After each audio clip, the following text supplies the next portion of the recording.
Hello, everyone, and welcome back to my channel. I hope you are all well. I just want to quickly talk about an issue that I'm having with my account. I'm not the only one. Many people, such as myself, um, or just anyone in general, a lot of people with YouTube accounts are having issues with YouTube. So my issues, problems are that people are commenting under my videos and I'm getting basically pop-up notifications to let me know, which person it is and, the comment and stuff. So I go onto my YouTube account, under the videos, the comment section to obviously respond. And there is no comments from, certain people that, I saw on the pop-up notification. So I go on to my YouTube studio thinking perhaps it's hidden, perhaps I've got to, confirm it or something. Sometimes that happens. And again, nothing, no notification, no nothing. It was as if this person and other people, because this is a reoccurring thing, had never commented. And I did a post. So just, if you watch my content, if you want any updates, just, if you want occasionally, just check on my posts and you'll see things where I, give updates if I'm having certain issues and stuff. But, my apologies, guys.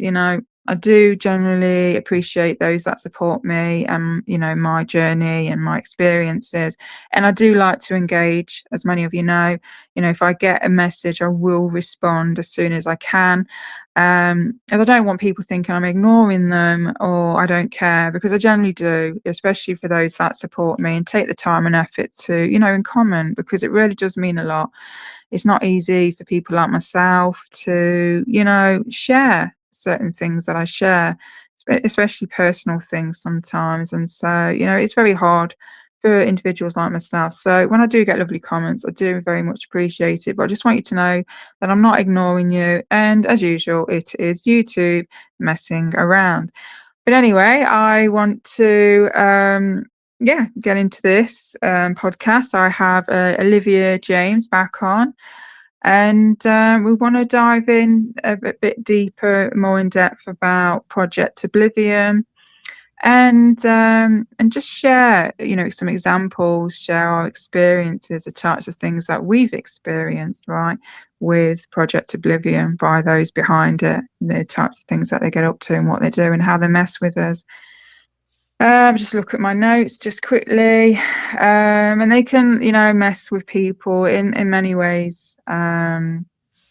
So yes, welcome Olivia James. Thank you for coming on. I know, what was it, third time lucky? Because Yeah. Yeah, thank you. Thanks for having me back. was going through some things. I know you understand because it's the same for you.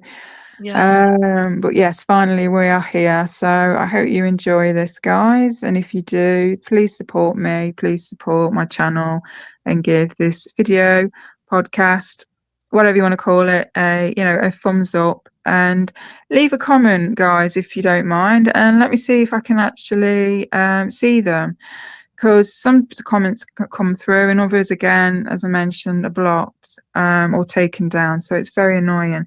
So Olivia, let's get into it. So I Yes. know when I've had you on before, we've spoken a little bit about Project Oblivion, but before we've delved more into your experiences, haven't we? Your memories and Yes. experiences and things like that, which was very fascinating. Olivia James does have books, so I will include them in the description for anyone that wants to read them, available on Amazon. And so let's start with, how did that word name Project Oblivion come to you? Well, I actually remember the day, and it was doing a session with Misha Johnston. We work very closely to get information for the community. And I remember the day, and it was when I open myself up, I can allow anything to take over and use my body to speak. And that particular day, I allowed what I call like the handler division. Um, Mm, and there's different agencies all around the world. It's not just in America that they have several too. I've encountered several, even on this planet and off planet, that are considered what we might call like a private military or a private intelligence agency. Mhm. And they are the ones that have kind of taken on this project in a way. Um, they're ones that have been monitoring us since we were retired from the program. Some are active assets, some are retired. I'm a retired asset. I no longer am being taken from what I can remember, Mm. that I'm no longer being taken for work and that kind of thing. That's So good. they're Yeah. monitoring everyone. And from what I know, most people were forced, we don't have an option. So that I consider it forced, whether you signed or not, it's forced. And Mm. they force you to sign forms and documents saying that you agreed to this. You agreed, I remote viewed these documents saying that you agreed to, being monitored and controlled for the rest of your life. A lot of us signed on the dotted line. Yeah. From what I could see, obviously it's not going to be in every individual's case, The but Yeah, I just got huge confirmation chills. Yeah, absolutely spot on. It was the same for me as well. We just don't remember. yeah. And Yeah. seeing it, when I saw myself like signing papers saying, yes, I didn't have like I didn't feel like I had a choice. And we're not trained for choices. You're trained for the Mm. mission. You're trained to make sure the mission is completed. We weren't trained to say, oh, we have a choice. We know better than that. Our Mm. alters know, if anything, deep down inside us, we know what we can and can't do. And, having a choice is not something that we were able to do. So I remember that the handlers came through, and on that particular day, very aggressively and very arrogant and very controlling, and just, sometimes when they come in, they like to argue with you, call you names, and ridicule you, and degrade you a little bit, just to Mm. show their, I don't know, power, I guess, show their power over Yeah. you. Because and I let them speak. We let them speak, and we let them say what they need to say, because we need to know what they're doing. We need to know, even if it hurts our feelings, we still need to know what they're trying to say and do to us.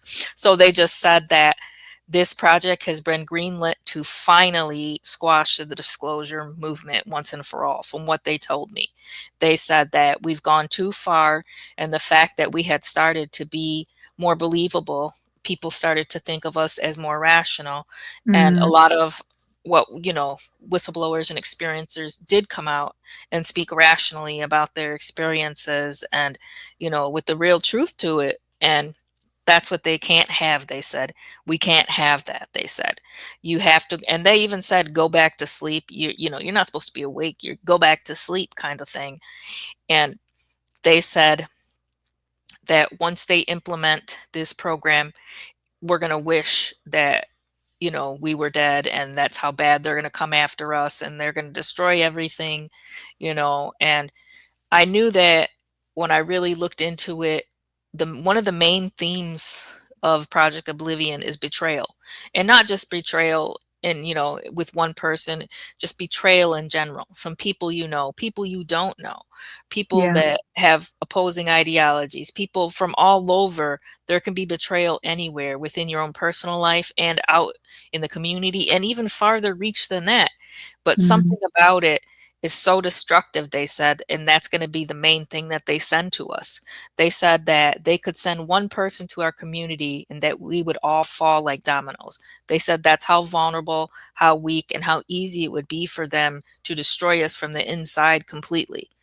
And if you look, I mean, just from what I can see, it's like we're not doing that great in terms of, you know, getting our information out.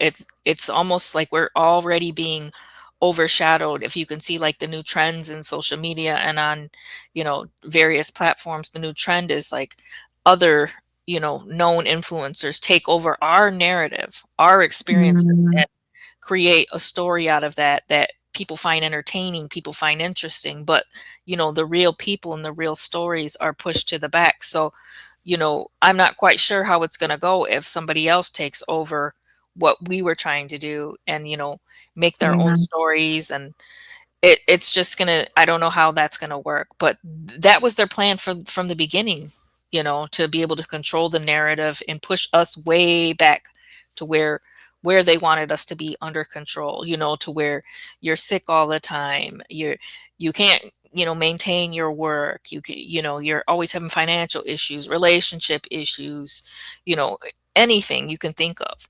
They have a Mm. plan for everything, as each person, each asset had their own handler on top of already had that, and then to add another large handler division in a project under it.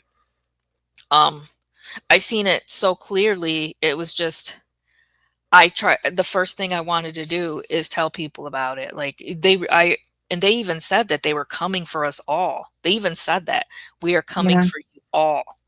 And I thought it was such an important message for people to know, and I feel like it, kind of fell on deaf ears a little bit.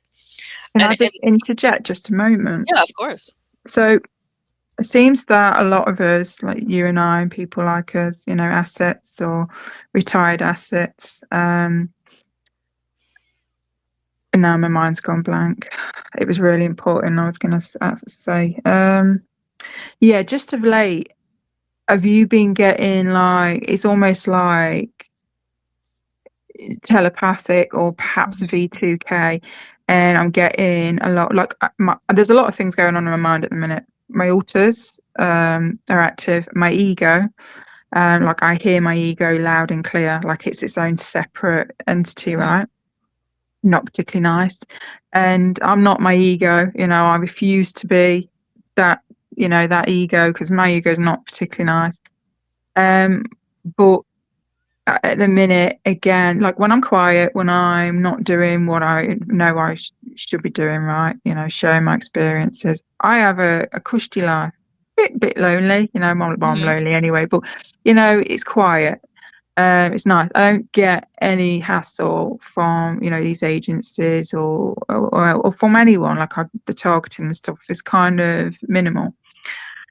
But again, then when I start, because we was just saying, weren't we? Like we get the signal, we get this intuitive nudge, and we Yeah. know when to kind of lay low, and we feel this, and we listen to that, and we just feel like okay, we listen, and we're like, because obviously now it's probably not a good time. There's too much going on. There's too many of us being taken out, being messed with, and so we listen to that, wherever that comes from. Perhaps our oversoul, our higher self, our family, but we get that feeling and we listen. And so this is why at times people like Olivia goes quiet or I go quiet, because I listen to that and I keep my head low. And then when I feel when it's safe and a bit more a bit more safer again, I'll get that nudge, I'll get that feeling.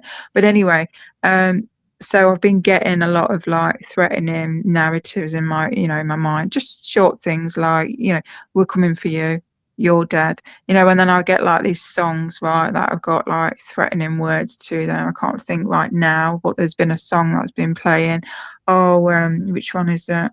Um, oh, damn it. I think Watch Out. Who sings it?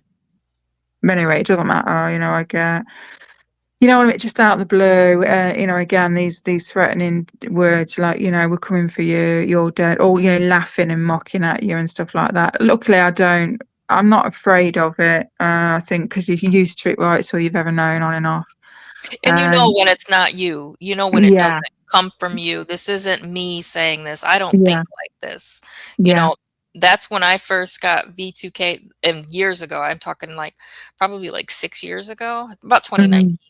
mm, 2018, 2019, I my one of my very first symptoms of my awakening was V2K messages, and just like that, they would say very clearly in my mind, mm, "Don't come any closer. We'll take everything from you. You won't," mhm, pretty much. And they, I always say this because it's the truth. When these handlers speak, they haven't lied. When they said we're gonna come for you, well, I don't think they were lying. I don't think that they're like just teasing me or whatever. I really think they kind of oh, they speak the mean truth. it, they mean it. I think they speak the truth saying that, yeah, we have to shut you down. Like, Mhm, and I get that they have had control for, I don't even know, I don't, probably 2,000 years. There's been mhm, specific people or groups that have been able to control a lot of what goes on. And it's just, for me, the new thing that I really feel when they said they would take everything from me, I know that they have really been trying. They Yeah. really, really are trying hard. And where I felt I was at that, I don't know if that, almost like at a cliff's edge where I felt like everything was slipping from my fingers. I didn't have a firm grasp on anything in my life, nothing. Mm. Friends, family, finances, relationships, work, anything. I mean, they wanted everything so I would have nothing and be at zero. You know, they Yeah. want to pull us all down to zero to see and watch you flounder and flip and flop and try to, get yourself stable and come back around to where you can even do this type of thing again. Because if they're able to take something from you, if Mm. they're really giving you a hard time, you're not gonna focus on doing podcasts, getting information out to No, people, talking. absolutely You not. won't even talk to people if Yeah. they're attacking you. You won't even Yeah. talk to anyone. It's So it is effective. emotionally It's effective. draining. Yeah. Yeah. It's effective, and their endeavors are super effective, and I've had people say that they've never felt any type of targeting and they're just living their best lives, and I'm glad for them. I want them to have that, but for Mm. a lot of us, it's not like that. So I can't say it's Mm. 100% across the board where every asset was experiencing some type of negativity, but Mm. it's a good majority that are, and I feel like at some point, somebody that said they haven't felt it, they'll feel it at some point in some way and not know, Yeah. why this happened, why this came about, or, why the situation happened. And of course you do your best and you come through it, but Yeah. it gets to where you don't know if you're going to come out of it. You're not Mm. quite sure. How do you know? I mean, when I was in my 30s, the major focus of the handlers it was all health targeting. Like Mm. I almost had a stroke when I was in my 30s. That's not normal. Oh, That's yeah, not normal. I horrible. almost had a stroke. I had a lot of health issues. I could barely work. I couldn't do anything.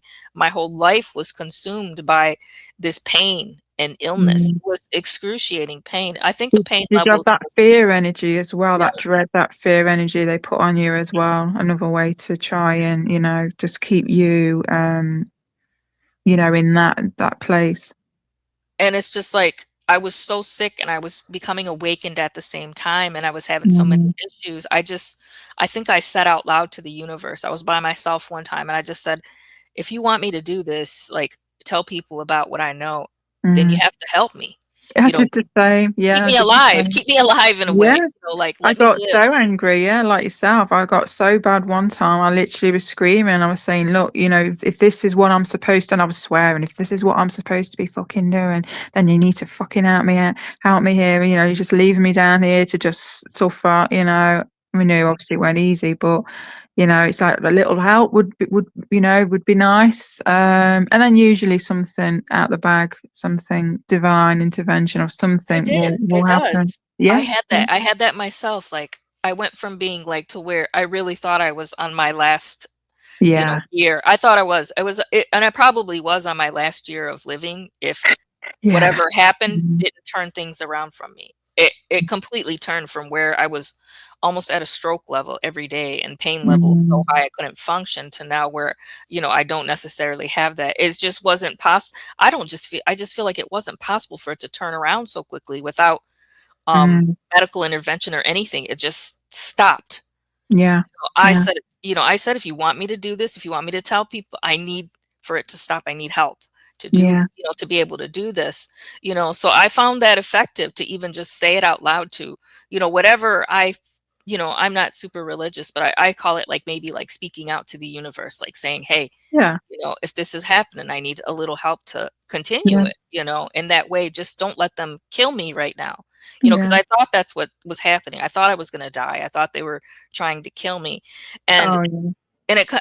I do feel like they were trying to do that because it's not normal. Mhm. The kind of illnesses I had were not normal for a young person to have, like somebody that was like 34, 35, to have almost a liver failure and almost a stroke. It's just not normal. It's No, not it's normal. not. No. So that's where I had it in my mind that, they're really trying to stop me. Then I have something important to say, or else, Mhm. why would they care if whatever I said didn't make a difference? Yeah. And some people maybe their information is not, at the point where it needs to be out, and they're not getting targeted as bad, but maybe 2 years from now, that's their time, and they'll Yeah. feel it too. Yeah.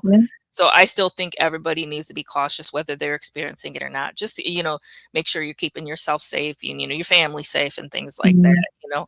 do the best you can to, and Yeah, ensure other absolutely. people's safety. I would never want anybody to be harmed just because of what I know.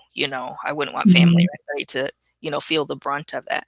Because, they are gonna target family, they target They children, they Yeah, they really. already they've already been targeting my daughter. In fact, she nearly just got hit yesterday by a car. She was inches away, her and her partner getting literally hit by a car that just come flying down the road.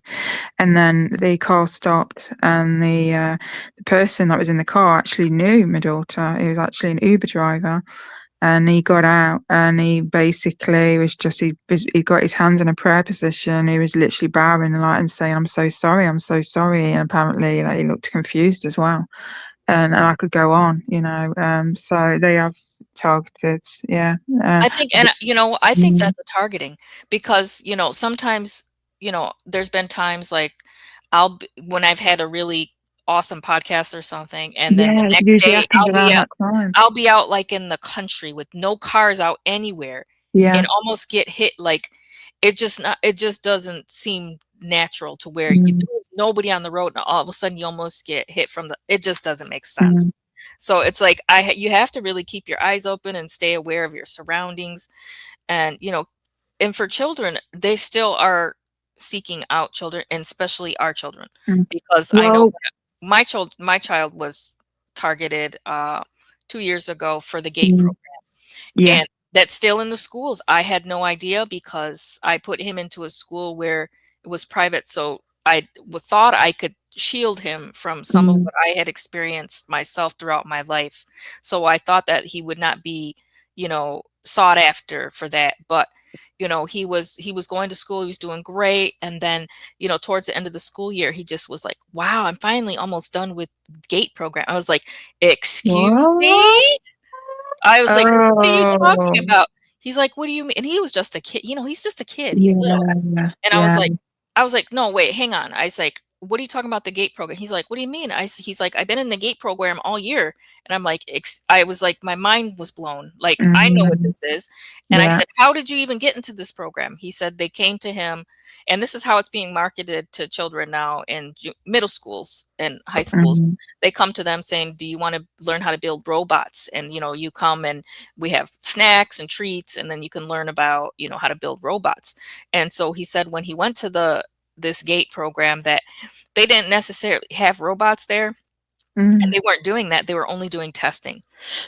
Excuse me. That means, he said they were doing math and other types of testing on him. And I asked him, I was like, "Did they give you anything to drink, to eat?" He's like, "Just fruit punch, nothing else." And he mm, didn't, he was so young, he didn't understand like the seriousness of it, and, I was on the verge of almost calling there and saying, "I want all the record." But then I was like, if I do that, they're going to know that they might try to, make it seem like I'm some type of unstable parent trying to, oh, say yeah, something yeah, crazy. So I decided not to say anything, but I made sure that me and him had a long talk about that, the GATE program's probably not an option for the future. Don't ever get back in it. But now I'm just like, so now they know who he is. They know how mhm, intelligent he is, number one. And that's what they wanted to see, if they wanted to identify if he could be like me. And he can. mhm, He is a special kid. And I've been trying to shield him for a long time because I know he's mhm, special. And they trying to, make sure they have identified him. So how can I stop them? Like, if they really wanted to try to take him, it's really frustrating because I yeah. think we think when we're doing this podcast and telling our story that it can't affect anyone around you, and that's just not the truth because it's It can proof. affect I everyone. he Yeah. was he was identified and sought out for the GATE program, and it's still Mm, going on in the schools, and they're able to continue it because they don't notify parents. You don't know about it till it's over. I would have never known if he didn't tell me I himself. He know, was just yeah, a kid. yeah, I would have never known. There's no forms, there's no permission slips, nobody comes to talk to you, nobody gives mhm, out, reports same about here, what they did in the GATE mm, program, anything. So, who knows if I didn't know he was going on field trips and stuff. I have no idea. He said he didn't go anywhere, that was out of the ordinary, but still, you know, if I would have known that, I would have never allowed it to happen in the first place. But Yeah, yeah, so absolutely. I still I think mean, parents still need to be aware of that because it's still going on. This was only yeah, like a year and a half ago. So it's not mm, that far. This wasn't in the 70s. It was a yeah. year and a half ago that they're still doing the GATE program, They, and they're still recruiting children for that. yeah, I don't know if, well, she's my daughter. She's never mentioned anything about anything like that. But a lot of the time, they wouldn't know, would they? They wouldn't No. suspect anything. And and she's a bit quiet in that sense anyway. But she's definitely in the programs because I had experiences with her. They were putting us through testing. We had an experience where she was being tested, and it was kind of like she was trying to be like protecting me. Anyway, she does that a lot. I guess they get her to try and do things, to me, and then obviously I'm a mum, she gets very protective and she fights back, right? And and then one morning she woke up, like literally after that experience, and she was just like basically coughing up these huge blood clots. And I just want to say for anyone listening, she didn't take any of the jibby jabs. Absolutely not. It wasn't any of that. She hasn't taken a lot of jabs that the governments and schools give out to kids. I was like, no, I'm not consenting to any Nope, of I them. don't consent either. Yep. Yeah, it was, out of the blue, and they were big. I mean, if I had to compare it to something, I mean, I guess you don't really know the size of our money, but it was quite large. And she was like, "Mom," I was like, "What?" And she just kept coughing, and they kept coming. And in total, she must have brought up about 11 or 12, one after the other, large clots. And we had to get an ambulance. That's how bad it was. And they did all the tests, and everything come back negative. There was nothing. They tested. You know, they took her blood. They looked down her throat and nose, and they even did an X-ray on her chest. Nothing. And we come back from the hospital, and it was like nothing had happened. It's a and that's another thing that, Mm, Project Oblivion said that they would implement is mystery illnesses. You'll get mhm, these huge medical emergencies, and they'll do all the testing, and nothing comes of it. mm, Some people, obviously. So that's something that's one of their new tactics. They said they were going to do. They were going to target the thyroid of people. They were going mm, to target reproductive systems of women. And, they have technology and machinery that can do all this. It's not crazy. This isn't even a crazy thing to even say. They have the means to harm you in various mm, ways if they wanted to. yeah, It's not for they might not do it to everyone, but there's plenty of us. I've experienced it. So there's plenty of us that are getting harmed by a lot of their machinery, their yeah, private weaponry they have. We're getting harmed by that, in mm, a lot of different ways. So to me, it's very much real. yeah. Oh, it is, and like you say, like yourself, I've experienced it myself, to the extreme that I needed to get out of my body. Like I was so uncomfortable in my body because of the attacks they were putting on me. Call it direct energy weapons. They were really putting it on me, and it was after an experience I had. I was taken, tied to a chair. There were two or three, I can't remember. They were like grey hybrids, right? Females wearing, white lab coats. They've got long, thin, platinum hair, typical grey features. And they spoke to me telepathically, the protocol. And I remember I remember, sorry, what I knew was coming. So I knew in that experience that I'd been in that scenario many times, because the fear alone, the memory, the fear all came flooding back, and they injected me and stuff. And I was, excuse my French, guys, but it fucked me up. I've had a lot of experiences like yourself. Many of you know, obviously, you've listened to them, but and not particularly nice experiences. But I have a fear. Even before I didn't feel like I could not trust, the pharmaceutical industry, right, all these drugs and stuff. I've taken medication for things in the past. It's been fine, but all of a sudden, out of the blue, there was no reason why I had such a fear. Even before, the COVID, jibby jabs come out, I had a fear of needles, injections, having Yeah, stuff in me my too. body, and it's linked to that for all the times they've drugged me, taken me, you know, obviously what I've just shared with you and that as well. So I went into severe complex PTSD. Um, I can't even describe it. I was reliving it. It got so extreme. I don't even know if you want to call it a mental breakdown. It wasn't even that. It was worse than that. I was freaking out, and my body was under attack, and then I've got all this going on in my head. Then they were replaying in my head of me picking up a hand weapon, um, showing me, you know, I'm sat on my bed, which I was, and repeating in my mind of me picking up a hand weapon, which I don't have. We can have guns, but I don't have one. Picking it up, and it was on loop, and I basically shot myself in the head. So it got stronger and stronger and stronger, plus the energy attacks, plus the complex post-traumatic stress disorder. Then with that as well, not feeling like reality was real. Like I was like, this is not real. This is a dream. I couldn't cope. Oh my god, what was it? You know what I mean? Like they Yes. came for me tenfold, and it got so extreme that I knew if I had that weapon on the bed, I would have done exactly that. I would have picked it up. I will put the trigger warning at the beginning of this. I would have picked it up and I would have took myself out. And I'm a strong person, right? And I fight. Mhm. I'm very resilient, very resistant, as I know you are. But it was that intense, that powerful. Like, I, yeah, I didn't know what to do. I was freaking out. Yeah. I had to try and be calm because obviously my daughter, she couldn't know about it. I couldn't scare her. I tell you what, I would never wish that on my worst nightmare. And I was like, what do I do? What do I do? I didn't want to go to. It was like they were driving me for me to take myself to a psych ward, and you know what happens there. Yeah. Didn't want that. I had no options. I didn't know what to do. Anyway, so I literally screamed at the universe, and I said to my Starseed family, right, those that I'm connected to, and I begged and I pleaded and I said, if you don't come now, I'm promising you this, I'm not going to last the night. You have got to help me now. And I could feel them, I could sense them, and they were like talking amongst themselves, looking, you know, this is through telepathy.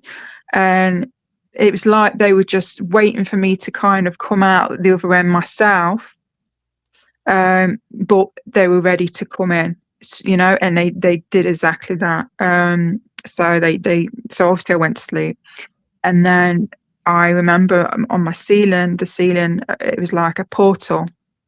It opened up, and I saw these beings' heads looking down. I saw a beam of light, and then my body just basically floating. Well, I suppose I don't know if it was physical. I mean, whether it's astral, physical, it's in my eyes, it's still a real experience.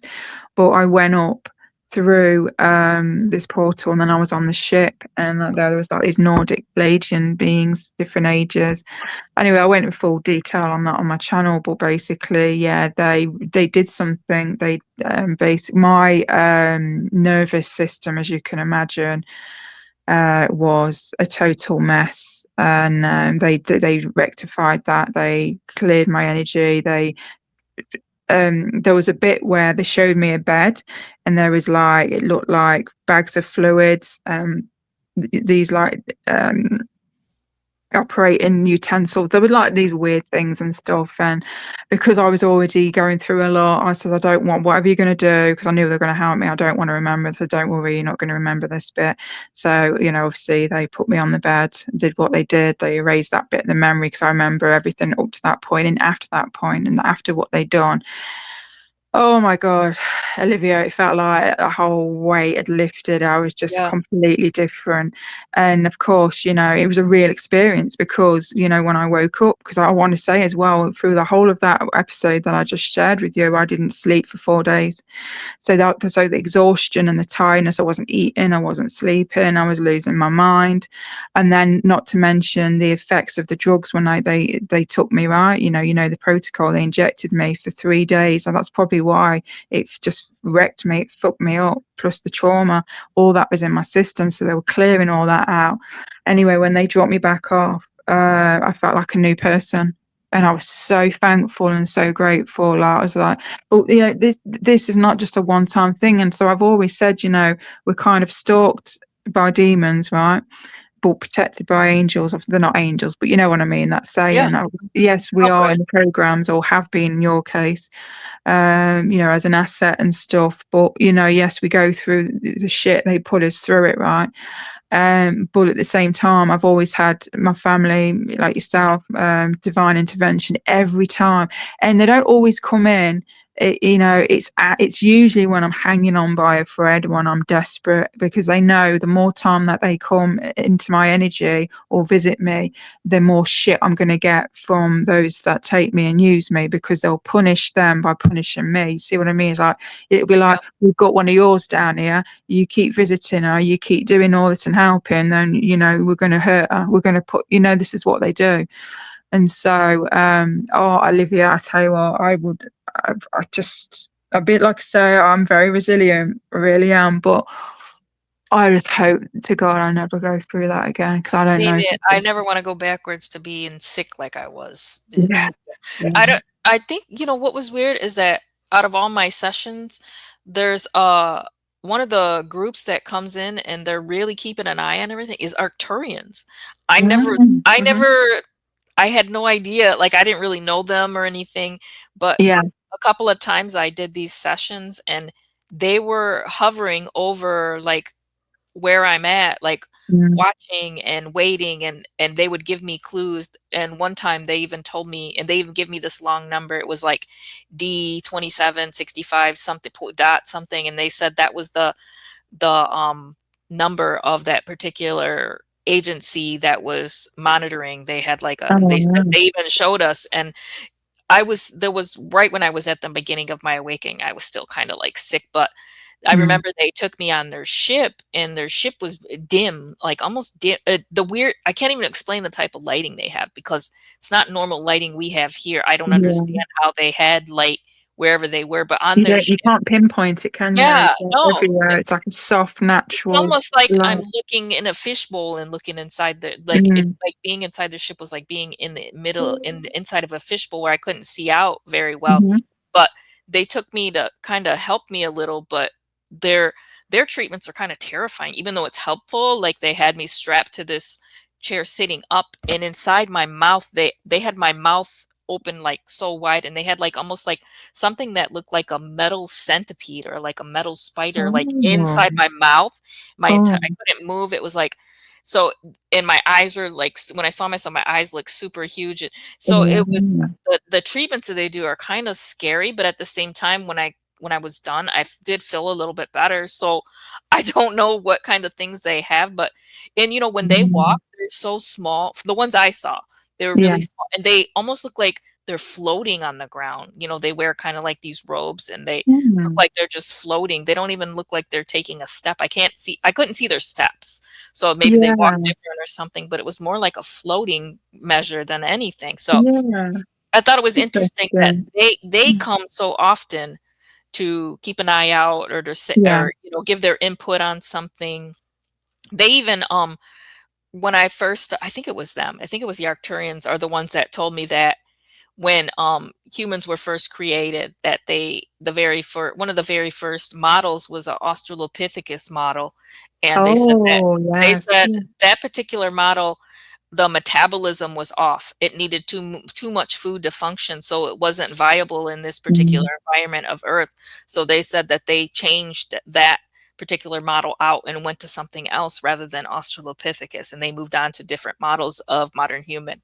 And so mhm. they showed me that once they finally got the model correct, that they showed me there was this huge, like, freaking meteor it looked like a meteor shower with all these, like, flaming lights coming to Earth, and they told me that those were all the souls that were coming down to fill the vessels that they had created here on Earth. So it was really interesting, like, some of the information they have is super interesting. Yeah. The Octarians do play a big part, down here. Um, are they all positive? I don't know. I don't I've know had either. I can't Yeah. tell.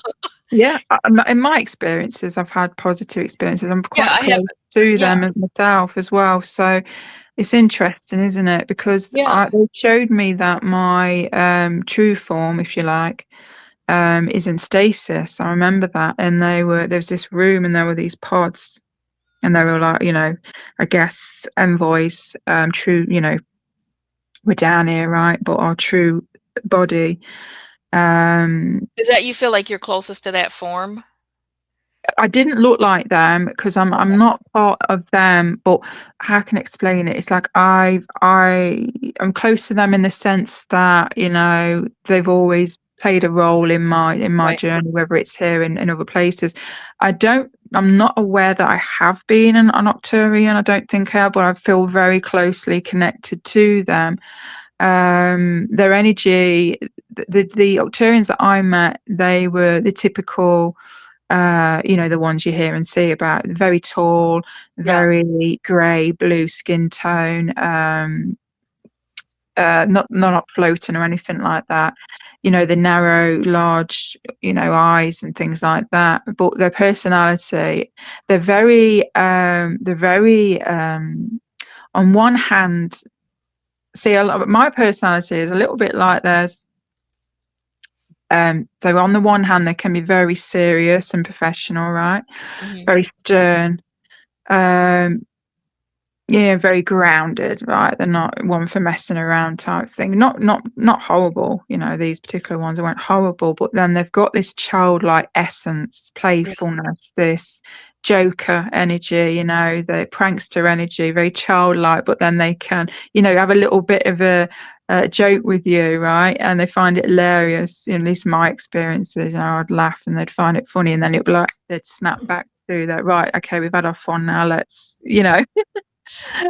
be grown-ups type thing. But Yeah. I know there are different types of subspecies, like there are with a Oh, lot of yeah. species. So, Yeah, but the the ones ones that I you saw were mentioned, small. Yeah, the ones I saw mm, were small. They had 3 fingers, and if you looked at their fingers, like, I can still see it. They had, like, almost like I'm not saying fur, but a really, mm, like, soft, downy fur on their hands, and they only had 3 fingers, and mm, they almost like were, kind of like a brighter blue-skinned being, yeah, and they didn't speak with their mouths, obviously, they spoke with, mm, like, a more, like, telepathic, and I didn't feel harmed by them in any way, even though they did that scary treatment where they had that mm, metal. I don't even know if it was yeah, metal, it looked shiny, like a shiny centipede in my mouth, giant, big, huge thing. yeah. I looked like I was in a horror movie, but Yeah, yeah. after that. And it's just that obviously this, it's just they've got really advanced technology, and so they Yep. don't need these big machines, these things. They can have technology that happens to look like a spider or a centipede or something. And just because it may look solid to us in that experience doesn't mean to say it is solid. And that, it obviously went in your mouth, therefore, it was obviously doing something. You felt better, right, after that. So I Yeah. guess it's just a very quick procedure, but it looked scary, and like you say, it is like what, we sometimes see in these horror sci-fis, if we think something's going to harm us, and actually no, it's Yeah. actually treating us, isn't it, And there's a couple of, different races that I've spoken to that kinda do kinda like the Andromedans too, when Mm, they came and took me, and I f I think I'm, like, connected to them in terms of, like, genetics in a way, but mm, when they took me, they used technology on me to make the experience, almost, like, sensual, which I didn't. I thought that was kinda degrading. I don't think they should use that as yeah, a way to mhm, relax you when they're abducting you. Like, you don't mm, have to do that. You just speak to me normally. You don't have to trick me and, make yeah, me feel, weird. I thought it was strange that when they came and abducted me, they made this light come over me, and I remember the temperature of the light was exactly 78 degrees, and they I felt like this immediate, like, overwhelming sense of, like, you can only describe it as, like, ultra orgasmic. That's the only way to describe the light, yeah, and yeah, because they didn't want me to be afraid, they thought that almost like that sexual feeling would take some of the fear yeah, away, which I I don't like that, understand though. what you I don't like mean. that, Yeah, and some then people probably don't mind that, but yeah, I'm yeah, sure they some don't. yeah, but yeah, but some of us probably would be like, "No, that's No, kind thank of, you. Yeah. yeah, I don't like that. That makes me feel uncomfortable. Yes. Exactly. I just want to, I think I've spoken about this before, mentioned, obviously we go back to Project Oblivion. The different times, the different ways they target us, obviously they affect our health and stuff. And I remember reading your book, and obviously, I've got fibromyalgia, and I don't know, it kind of seemed like it just happened overnight, but it probably did, and I think it was a gradual thing. But anyway, and I just put it down to, what they say, right? Or it's because of trauma, right? Those that have gone through trauma often end up having fibromyalgia. And also there's a connection with fibromyalgia and neurodivergent people, which I am neurodivergent. So that's interesting as well. So, but yeah, when I read your book, there was a part in the book where, but what you were saying earlier, saying that we're coming for you, right? We're coming for you. And it's, in the book, it was saying we're going to target the reproductive system, Yes. organs, and was it clots and heart strokes and things like that. And Yes. then, yeah, and then fibromyalgia. You can imagine me reading that, right? That bit. And I was just like, holy smokes. And that's Like, it. I put it in there exactly what they say. yeah, It's exactly from a handler's mouth that they're saying this stuff. yeah, I oh, didn't just say it for them. They say this, and yeah. everything's recorded that I do. So I remember, So, like, I can always go back and reference if I needed to. yeah, yeah. Could you go a little bit more on the fibromyalgia? I mean, I'm assuming it's a direct energy weapon or Yeah, something. that's from what I was told. It's more of Yeah. like technology that they're doing it. Not saying that it's not a real experience for people, because it Mhm. is. I've had I illnesses think that were fibromyalgia is completely real. real, but I think they can mimic that. I do Right? too. So then when I you go to the absolutely do. professionals, "Oh, you've got fibromyalgia." And you're like, "What is that exactly?" And they're Yeah, like, "Well, we don't know." yeah. It's considered still like a mystery illness in a way because they really don't know the cause or Well, they've got new information now. They're Oh, okay. saying it's a central nervous system dysfunction disorder, something to do with the pain sensors in the mind not communicating. They're basically overactive. So any slight stimulant, heat, cold, temperature, certain materials, just something ever so small triggers our pain response signals, and our body goes into like attack mode or something. Like our central nervous system is just like amped up, right, on fire, like that's what they're saying. But the thing is with me, right, I don't always get a trigger. It feels like normal. I say fibromyalgia is not normal, but I mean normal in the sense of, let's just say, it is nothing nefarious, right? It's just because of the trauma. Yeah, sometimes it feels like that because sometimes in the winter, if I'm in the cold, it triggers. The cold's triggered it, right? It's too hot, it's triggered it. I'm emotional, I'm upset, it's triggered it.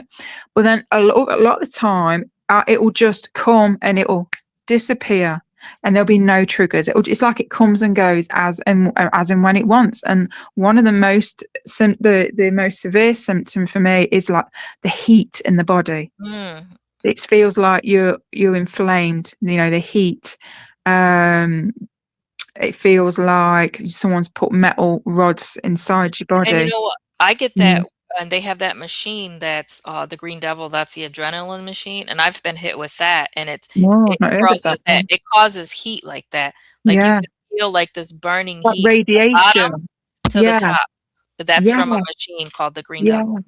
That's exactly what it feels like Yeah, at it times. starts at the bottom, and you literally can feel it crawling up your body, this heat. Yeah, It's yeah, almost like a million, like, strings just going up in a yeah. warm, like, and then right when it gets towards my neck, I feel like I'm just gonna scream and, like, I Mm, wanna run away or fight. It's just awful, I hate it, and they yeah, do it at the times when you're not supposed to be feeling that. Like, what if you were, like, in an office meeting? They'll hit you with it. yeah. They hit you in the most inopportune times to make you look crazy, to make it look Mhm, like something's wrong with you. There is something wrong, it's because 'cause they're targeting you, but mm, they make it seem like, If imagine that you're being in a meeting, a professional meeting, and you get hit with this, and you feel the heat, and you're ready to run and scream and fight, and Yeah. what would that look like, I if know. they did that? Yeah. You look like you've lost the plot. You've just Yeah, yeah, crazy. Exactly. Yeah. And they do it just by switch of a button or that's it. That's however it. they do it. But Super easy. yeah, I mean, they showed me, I think I spoke about this before on one of my experiences. They, this, I'm assuming it must have been my handler. It's felt like my handler. I could kind of see his face, but can I remember his features? Nope. But in this experience, it was basically saying, if you, I can't remember the exact words, but something on the lines of, because this was a while ago, if you don't shut up, if you continue speaking, this is what's going to happen. And all of a sudden, I had this twang in my heart. It's weird, like it was like a cramp. This twang in my heart. He says, "Yeah, that's me." He says, "You've got an implant behind your heart." I was like, "Great." And then he showed me he got like this little device in his hand. It looked like a small remote. He says, "Look at this," and then he pushes a button, and all of a sudden, I have this horrible feeling in my stomach. He says, "Yeah." He says, all those stomach issues you have that come and go, that you think's, maybe Crohn's disease, although I haven't been diagnosed with that, or irritable bowel syndrome, or gut issues, right? He says, "Yeah, that's me." And he was showing me all these different buttons and things, telling me, it's basically saying, it's just of a switch or a button. Basically, he was saying, he was threatening me, intimidating me and threatening me, and basically saying, if I continue, if I share too much, he can literally kill switch me. Yeah, they can. My They can heart, if they wanted to. yeah. They don't wanna from what I was told, that's not their goal currently, Mhm. Yeah, but, it's I kind of like mean, the there last are gonna be resort, isn't it? situations where people do pass from what they're doing to us, but they Yeah. said it's not their particular goal based on the amount of money that they've invested into us, Mhm. which is really Mhm. weird thing for them to say, like, why would they care about that, of how Oh, much. they auction us out all the time. Yeah, They they bet I was on it. like, They "Why bet would you on do us. this?" Yeah, they do. They sit there. They bet. Be like, oh, they test us, and they'll be like, they'll do bets, and things like that. And they're sick. Some of the things they do. They utilize, and at least for me anyway, they've utilized and used every part of me in every way you can think of. Our ritual abuse, yeah, done it. Being mutilated, yeah, been there. As well as being used as, assassin, all these asset type roles, right? Super soldier things. Yeah, they play with us like toys as well. It's Yeah, absolutely they yeah. treat us like we're just, Yeah. like so, when I first woke up, they sent me this message, a V2K message, and they Mhm. said that you are 100% corporated material. That Oh, meant they were telling me in the message that I'm a thing. I'm a something to be used and bartered and traded and sold.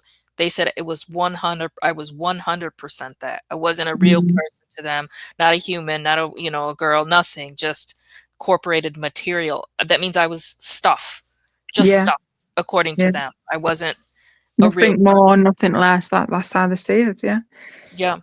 They're just cold. They're just absolutely cold. And it just like, yeah, it just reminds me of like, when you hear about, these UFOs that get shot down or they, plummet to the ground, we know about Area 53 and is it Area 53 or yeah, 51. Mhm. 51. Why did I say, oh, that's weird. Why did I say Area 53? Is there an Area 53? That's very weird. Because how did what I forget? Anyway, I don't know.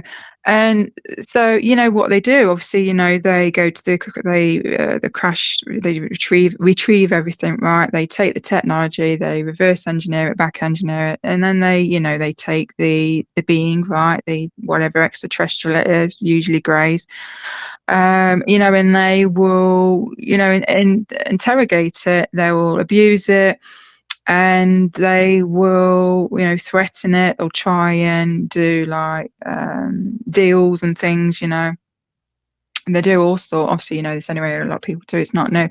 But, what they do is, yeah,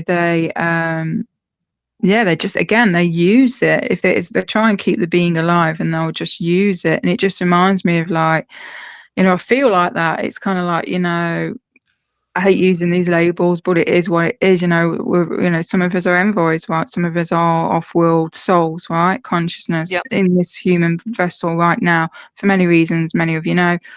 And they know that. So we're in a sense, we are aliens, right? And they're doing exactly to us what they're doing to these beings, if not worse. You know, Yeah. we're still here, still alive. You know that, a lot of these beings unfortunately don't survive. They die. Um, yeah, so that makes sense. They want to use everything, our abilities, our gifts, our our information. I've had countless of experiences, especially when I was younger. I remember being dragged by either side of my arms, right, down a small, narrow hallway. I was in my early teens, and I'd got drugs in my system. And I remember looking down, and I could see like just my tiptoes, bare feet were just dragging on the floor because they were lifting me. And I turned around and I looked at these. There were two soldiers. These were some of my earlier experiences, like the military abduction Mhm. experiences.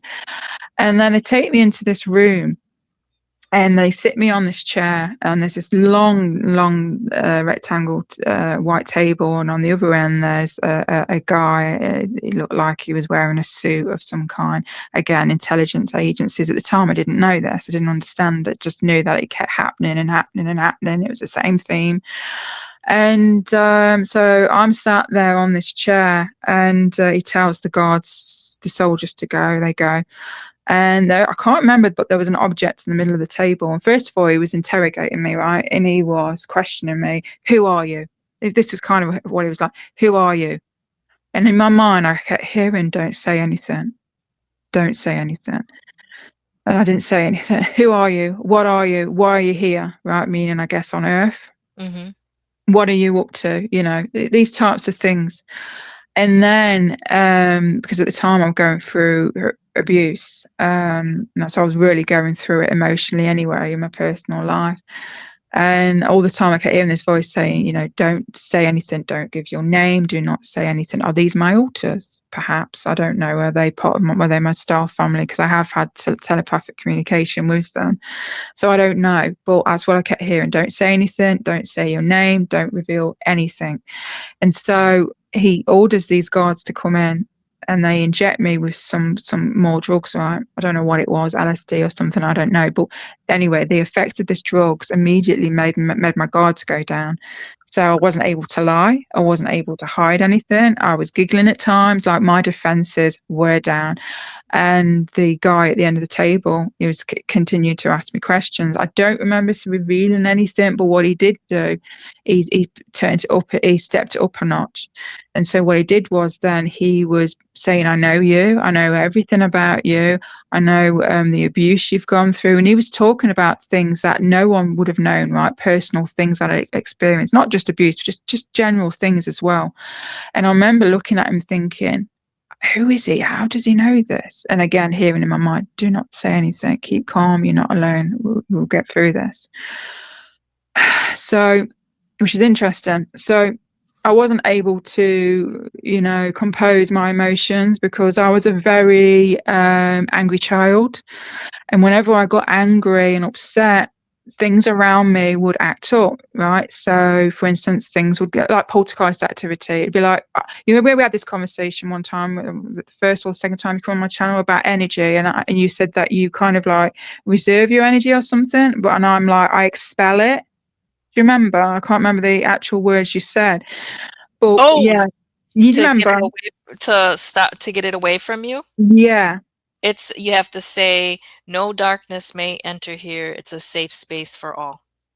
All right. Yeah. We was talking about like I can't remember now, but basically, so that's what happened a lot as a kid, and I had witnesses, my mum being one of them.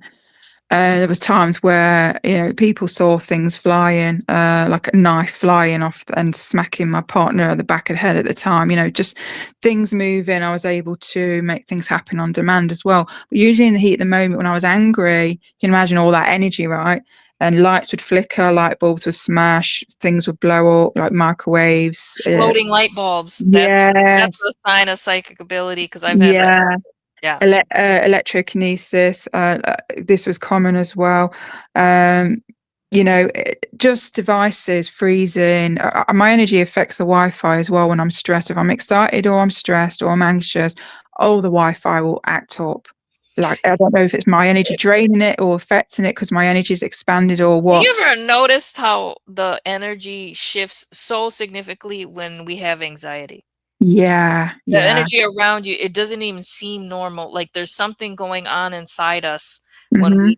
when an asset gets anxiety for some reason. There's something Yeah. to it. I really wanna delve into that, and why is that? Why is there such a huge shift in, the energy around us when we have Mm. anxiety? What is it? What's causing it? Is it something energetic? I It's don't know. coming from us. We're doing it. It's it's our energy.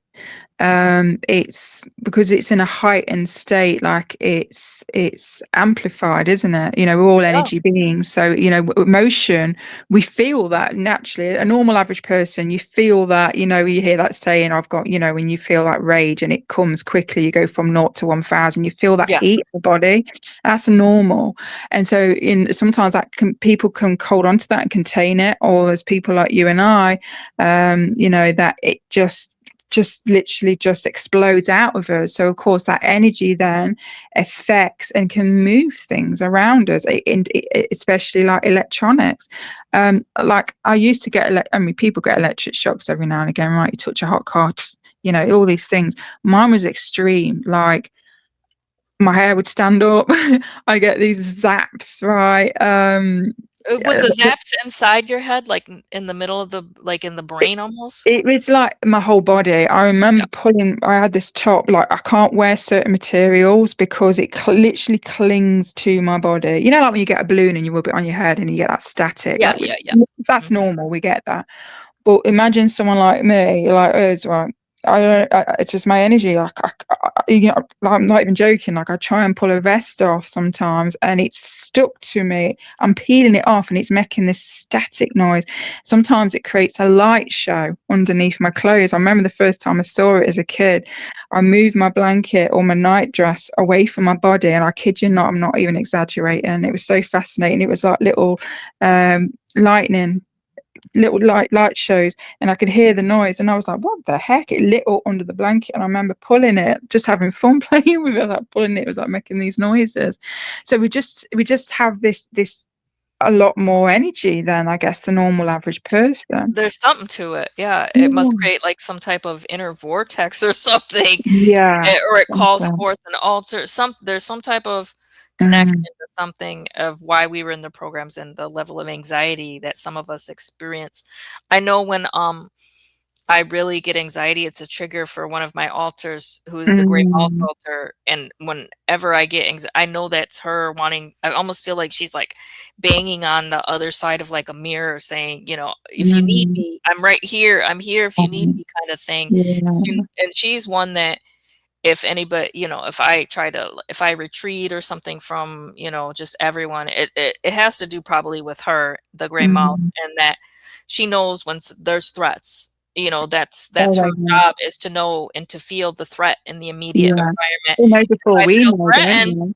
if I feel threatened, she Yeah. somehow is able to pull me way back to where I retreat, way back, and, Mm, try to keep myself safe. It's a safety measure. We're not harming people. We're not trying to harm anyone by our absence or, whatever, lack of participation. It's yeah. definitely self-preservation, survival, that kind of thing. Mm. And we all have a lot of things going on. They're literally trying to kill us sometimes, Oh, yeah. so Mm. it I noticed that, the gray mouse alter is kinda like hovering. She's been in retirement for a long time, but she's the only one that hovers really and is there. If I would pull her out, she could come out really easy. Mm. Yeah. See, yeah, like you, my trigger, sorry, my alters, usually mine come out like in subtle ways. Like I feel them, I know, like we're kind of like co-fronting. There are times where they've come forward on their own and I'm pushed back, and that's when you get like blackouts, missing time, having conversations with someone and be like, "Do you not remember we just had this conversation 10 minutes ago?" And I'm like, "Nope." Mhm. You know, things like that. But mine, that they've switched in big ways when, you know, I'm in a dangerous situation, and I'll never forget it. The first time I shared it on my channel, but basically, I'll quickly talk fast, but. This was years ago. I was clubbing. I got very drunk, threw up. And my sister shoved me in a taxi on my own, and the taxi proceeded to take me home. And as we got near the home, but not quite, close to it, it was kind of like on this main road. Basically, turned the engine off. Lock the doors. Yeah, that was it. Lock the doors, and I was like, "Oh, that's weird." Bearing in mind, like you can imagine me at the back, right? I was super, super drunk, barely like with it, and he turns the engine off. Obviously, stops the car, and he's just very quiet. And I remember he looks in the front mirror, and he's staring at me, and I remember thinking, "Oh shit, I am in trouble." And then immediately I felt, and it wasn't. It wasn't subtle, let's just say. There was this shift. Again, at the time, I had no idea. This was years ago. The shift I felt within me, not outside of me, within me. And I can't explain it, but I'll try and explain it as best as I can, the feeling. But it was like similar to derealization or depersonalization, something like that. And I just remember feeling it exactly like what they depict, being pushed. Like this energy was pushing me, and I was at the back, and it was like tunnel vision. But I was aware of this energy, something else taking over me, and I was on autopilot. And so I wasn't in control of my body or my mind. It was like something else, obviously an alter, some part of me, the protector, or the commander, in fact.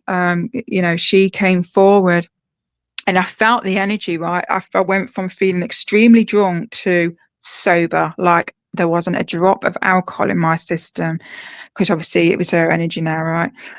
And I felt that, and I was aware and present of everything, whilst like looking through a tunnel and seeing everything. And bearing in mind, this was years ago, I was, wasn't as brave as what I am now, right? I mean, I would have put up a fight, of course, but I probably wouldn't have been able to put up enough of a fight for what intentions he had. And so, yeah, she stepped forward, and then her whole posture changed. I went from slump to upright, and I had this energy, and I felt the energy. My energy felt so much bigger. And I remember looking at this taxi driver, and it was like he wasn't it behind his eyes. It was like there was something else. It was dark. It was like something had come through him, because he didn't say anything. He just stared at me or us. And she said in a very, commanding tone, serious tone voice, and she basically said and ordered him, commanded him. She says, "You're going to turn around, and you're going to turn the engine on. You're going to unlock the door, and you're going to take us home." Like very like military, right? And I remember seeing his eyes. He didn't say a word, and he hardly blinked. His eyes looked dark, and he was just staring at us. And then something shifted behind his eyes, and it was like he blinked, and it was almost like, and I've seen this with my stepdad, the one who used to abuse me. So there was obviously an entity, something we're using him, and it obviously shifted, listened to the orders or command or whatever, and then all of a sudden there was like this slight confused look on the taxi driver's face, and he did exactly what she had ordered him to do. And she stayed present until he dropped us off back. And then I come back, and I just remember I shouldn't have even paid him, but I remember throwing the money at the back of the seat. Actually, I think it might have been her, and just slamming the door. And like, that was like insane. So that's a perfect example how mine have come through, switched, usually in dangerous situations, but they do switch also, but in subtle ways. They're there to Right. keep you safe and keep you alive. Yeah, In yeah. my experience, my alters wanna keep me alive. They're not trying to kill me. And everybody's different. I've heard some people say Mm, that they're afraid of them and that they're trying to kill them. I didn't feel like that. I feel like in the end, they would help me survive, and that's mm, how I feel about them, yeah. It yeah. doesn't matter what they've done before. Even my most darkest alter, I still Mm, feel like she will try to protect me in some way and keep us alive. yeah. Yeah, that's what would you say they're being trained to do that? Or they're I just, don't even think it's training. I think it's something that I created, yeah, as their survival it's a survival method, I think even it's like I said, my that. darkest Yeah, one. Yeah. I think it's that, but I also think that because I have memories of, obviously, like, clones. We know we've got clones. I've seen my clones, and I have memories, real time memories of being on mission. And it's like, again, I'm like me, is a, or at least this altar now. I'm aware that I'm in this clone, which looks like me, but different haircut, different style, a lot leaner, a lot slimmer, definitely younger. Again, I'm on autopilot because I'm just the awareness, right, in this clone that my alters obviously was taken from part of my consciousness and put into this clone. And so I'm like feeling and witnessing everything, even her thoughts, feeling her that she's cold, she's detached, she's almost like, someone looked at her a wrong way and she'd literally take them out. And she did that in one of these experiences. She's brutal. At least a couple of my alters, they don't get on at all. I've heard them argue sometimes, 2, 3 of them.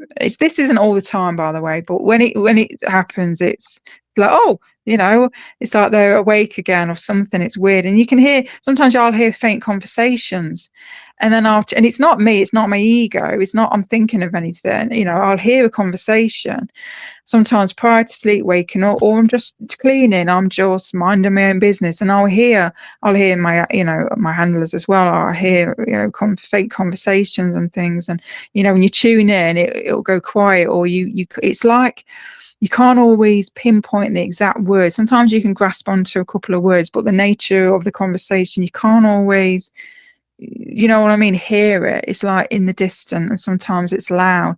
Sometimes I hear them arguing, sometimes they're not particularly nice to me, but then that could be my ego as well. So all this goes on, sometimes it's like, which one is it? Yeah, it's like you really have to go within to figure Yeah. out. I had Yeah. to, 'cause I was a normal person too. I was afraid of a lot of different things, and I Mhm. didn't know what their intentions were either until I Mhm. actually let them all speak and tell their Yeah, yeah. story and then speak to me. Then I could get a grasp on what they wanted, you know? Yeah. Like, I've heard random phrases as well, like, it's randomly like, I'm trying to come through." That's it. "I'm trying to come through." Or, just weird, like, things like that, but They'll say, "Let anyway. me out." They wanna be let Ye out sometimes. Yeah, and I feel that. I'm sure you're the same, like, you feel their emotions, don't you? Like, Yeah, if I'm in a situation, usually when I'm having a targeting experience and I'm fronting, and I'll feel. Or I'm feeling like my other alters, they haven't come to the forward, but I'm feeling their energy, and sometimes they can influence me without taking over. Does that make sense? yeah. So, they'll tell me, or through telepathy, or one way they'll let me know how they're feeling about a situation, and I'm like handling. Get your words out, Charlie. I'm handling it in my own way, but then they're disagreeing, and one of them, like the cold one, would be like, "Fucking kill them, kill them." They've got their own version. They're trying to tell me and push me, and I'm like, "No, I've got this. Yeah, I'm handling we this," have but to they'll handle say it completely different. exactly, you have to tell them, "Nope, you're retired, I'm taking over, Yeah, and yeah. I'll let you know if I need you." Yeah, that's what I say. I have to tell 'em to shut up sometimes. I'll be like, Shut it's either my ego, or my autism. I'll be like, "Shut the fuck up. I'm in the seat. I'm gonna deal with it." Because me, I'm very I'm not a pushover, like, I will defend myself, I won't put up with shit, I will put people in their places, but naturally, I will avoid conflict and drama at all costs. It's usually a last resort, but then Yep. there's other aspects of me that just does not care, doesn't even think about repercussions, doesn't think about the aftermaths, ends up doing things, and then I feel that my other alter's panicking, like, "Oh, no, we're gonna be in real trouble now," and then there's one Yeah. of them. Yep. Yeah, one of them in particular is very sweet, very vulnerable, very innocent, and she's always anxious, she's always worried, and she doesn't feel particularly safe with some of my alters because they do things that she wouldn't do, and she likes to be more, quiet, more in the background, doesn't like to be noticed, but I do pick up on her feelings, and it's kinda sad, really. But, I just realised I went off from what I was saying because I digressed, but at the bit when I was saying they took me, when I was a teenager, and they put drugs on Mhm. me at the table and stuff, and I was like, Yep. "Okay," I went off, didn't I, about my abilities. they're not that powerful. I just want to say I'm not bloody 11 out of Stranger Things, but it wasn't quite like that, but it was at the same time. Now I just feel like my abilities, they control them, they've toned them down, they've probably even switched a lot of them off. And so in a lot of my memories and experiences, they switch them back on. And then a lot of my experiences where I am using my abilities, one in particular is levitation. That seems to be one of my abilities, levitating, which is interesting because when I had my Kundalini awakening, I swear on my life, I felt like it literally felt like the only way to explain it, like I got wings on my back, right? I felt like there was no gravity all of a sudden, and I was being lifted, and I wasn't able to control myself. I swear, true on my life, this happened. It only happened. Oh, I say only happened probably about 10 years ago. So when I was about 30, early 30s, and I was lifted up and I was near enough on my tippy toes, and I freaked the fuck out. And I remember I was next to my drawers and I was holding on to my furniture, and I had a huge panic attack because I was not ready for what was the hell was going on. It freaked me out. So I will share that story time. But yeah, I feel like that's what they're doing. They're harnessing my energy and my abilities, and they switch them on for themselves. Yep. And usually, I believe we all have abilities, whether dormant or not. And oftentimes my abilities are more heightened, usually after an abduction. Especially if my family have taken me, it seems to do something to my energy. It's like the energy of the ship or something. It seems to activate something within me. And so for a short period after that experience, I'll be like super tuned in, right? Super telepathic, can just read the room, can predict things. And then it'll be like, it'll fade. And then it'll be like, and then it will be the opposite, right? It'll be like, I don't even have abilities. It's just Yep. so strange. But yeah, just quickly. So the guy at the table, the one in the suit, he was basically, bringing up stuff and abuse, right? Because he knew that I wouldn't be able to control myself. So he was bringing up things that were triggering me, especially things that I was going through at the time, abuse and stuff like that. And I was just like, and even who was speaking to me in my head knew like, oh shit, they've got her. She's not going to be able to control this, right? And so I just remember feeling this heat in my body. I was getting angry and angry and angrier. And he was just like digging and digging and like bringing up all the abuse and taunting me and stuff. All of a sudden, this energy burst out of me. I can't remember what the object was, but basically I lit a fire. Some of this object in the middle of the table lit and it was on fire. And then the guy seemed pretty pleased with himself because obviously he achieved what he wanted, right? He got what he wanted. It's like, well, that's fine. You're not going to give me words. You're not going to tell me who you are. Well, I've got another way to find out exactly just who you are. And so, of course, I wasn't able to control that. He saw that, obviously, I had this ability. But it wasn't like I was sat there and be like, I'm going to make this go on fire. Mhm. It's not like what they see in the movies where you visualize, things to move. Although I had that as a kid, and naturally I used to get frustrated sitting and thinking, why can't I move things with my mind? It was like a memory, right? Before I had a lot of these spontaneous, experiences and abilities that just seemed to happen. But most of mine was when I was angry. That's when my energy would just make things go haywire around me, as what I mentioned earlier. So I always think, I always used to think, am I in the programs because of my abilities, right? Because I lit up the matrix grid, right? Eyes and ears everywhere. Or did they always know? Because I have memories of being in World War II, right, being a soldier, and I believe I've been in the programs ever since, and they've just been recycling me. I'll be honest, that I feel that. Yeah, it could be. It definitely Yeah, could be. I Yeah. generally believe that I was my granddad who was in World War II. Isn't it weird when you think about that? Your parents talk about, oh, your great granddad, and it could have been you. Yep. It's like it's so weird. Do you want to share some of your personal experiences or give examples of how Project Oblivion, in more depth, have you Yeah. got, yeah, experiences that Well, we can, viewers can, hear? I think that they're really good at finding what triggers you Mm, emotionally, physically, spiritually. They're very they study us. We have a handler as soon as you leave the program. You have somebody there that's constantly monitoring you. Mhm. So they know Yeah. everything about your life. They know what could harm you. They know what could upset you. And I feel like they've gotten a good grasp on what that could be for me. And I get very serious and emotional, and I feel very strongly about like social injustice type things. And Mm. when Mm. people are being harmed for no reason, when it's very irrational, that triggers Yeah. me and triggers me to want to protect people that are being targeted and harmed by, Mm. even if it is words, you're trying to harm someone by saying these things, they know that that triggers me.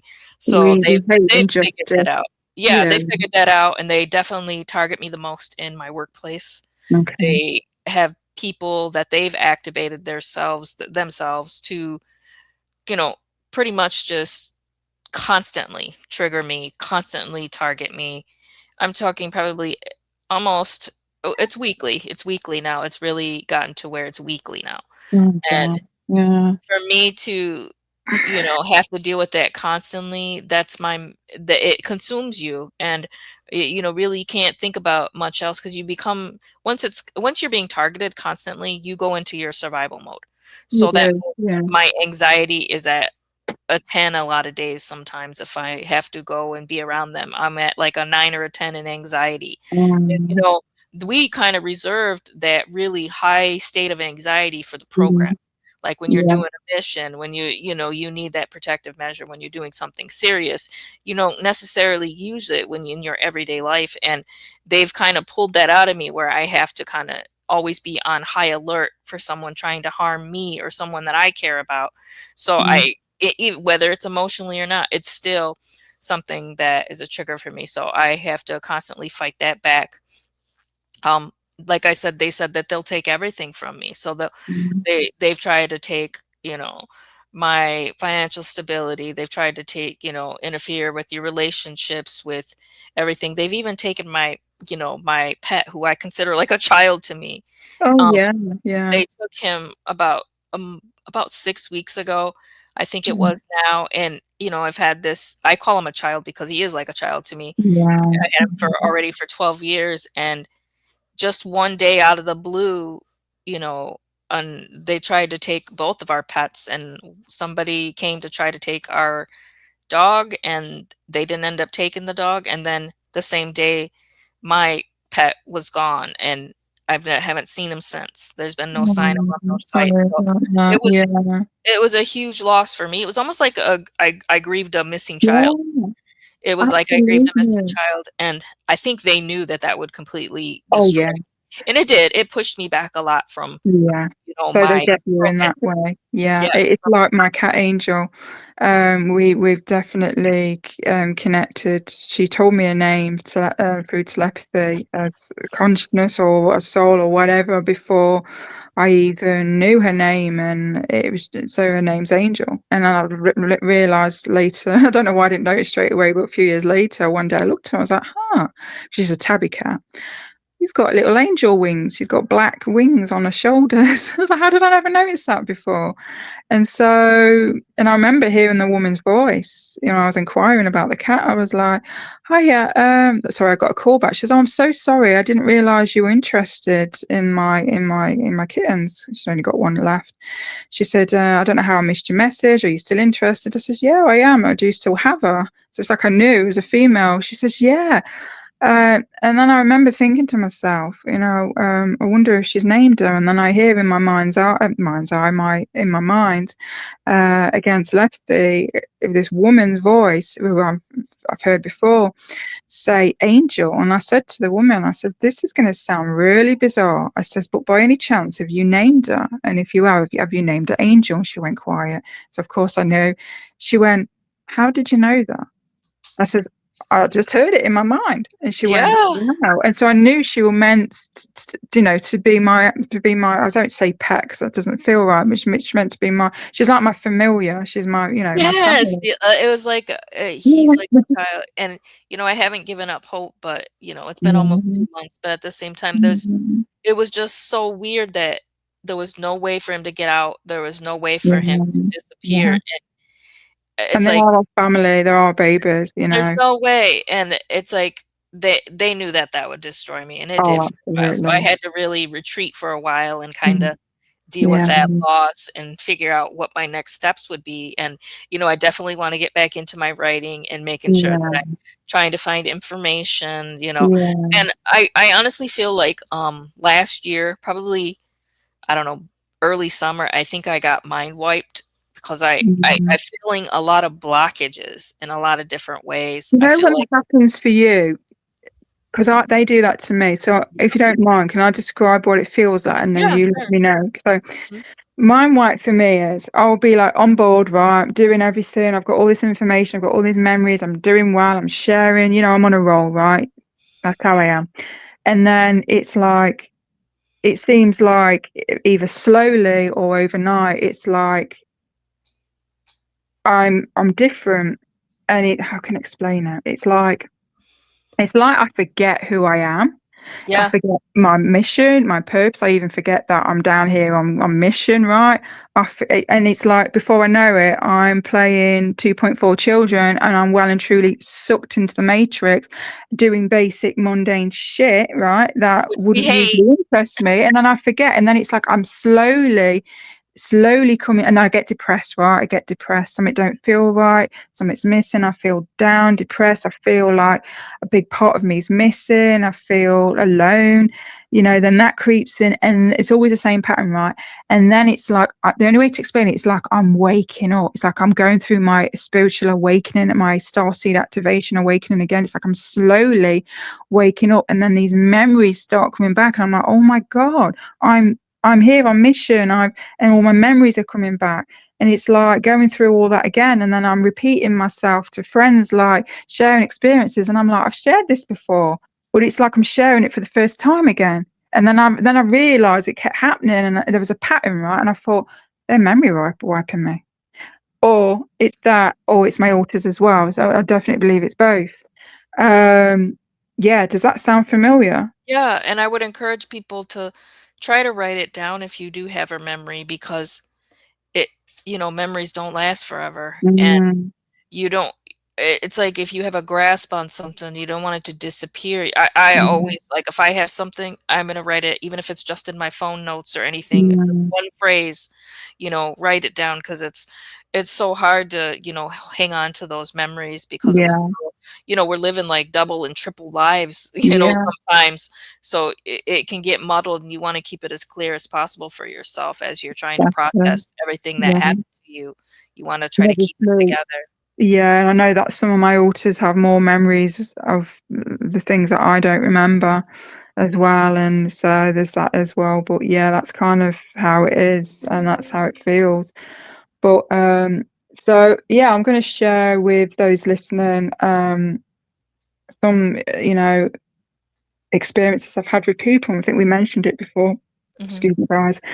I mentioned it to you that people around me, for as long as I can remember, right, anyone that gets close to me.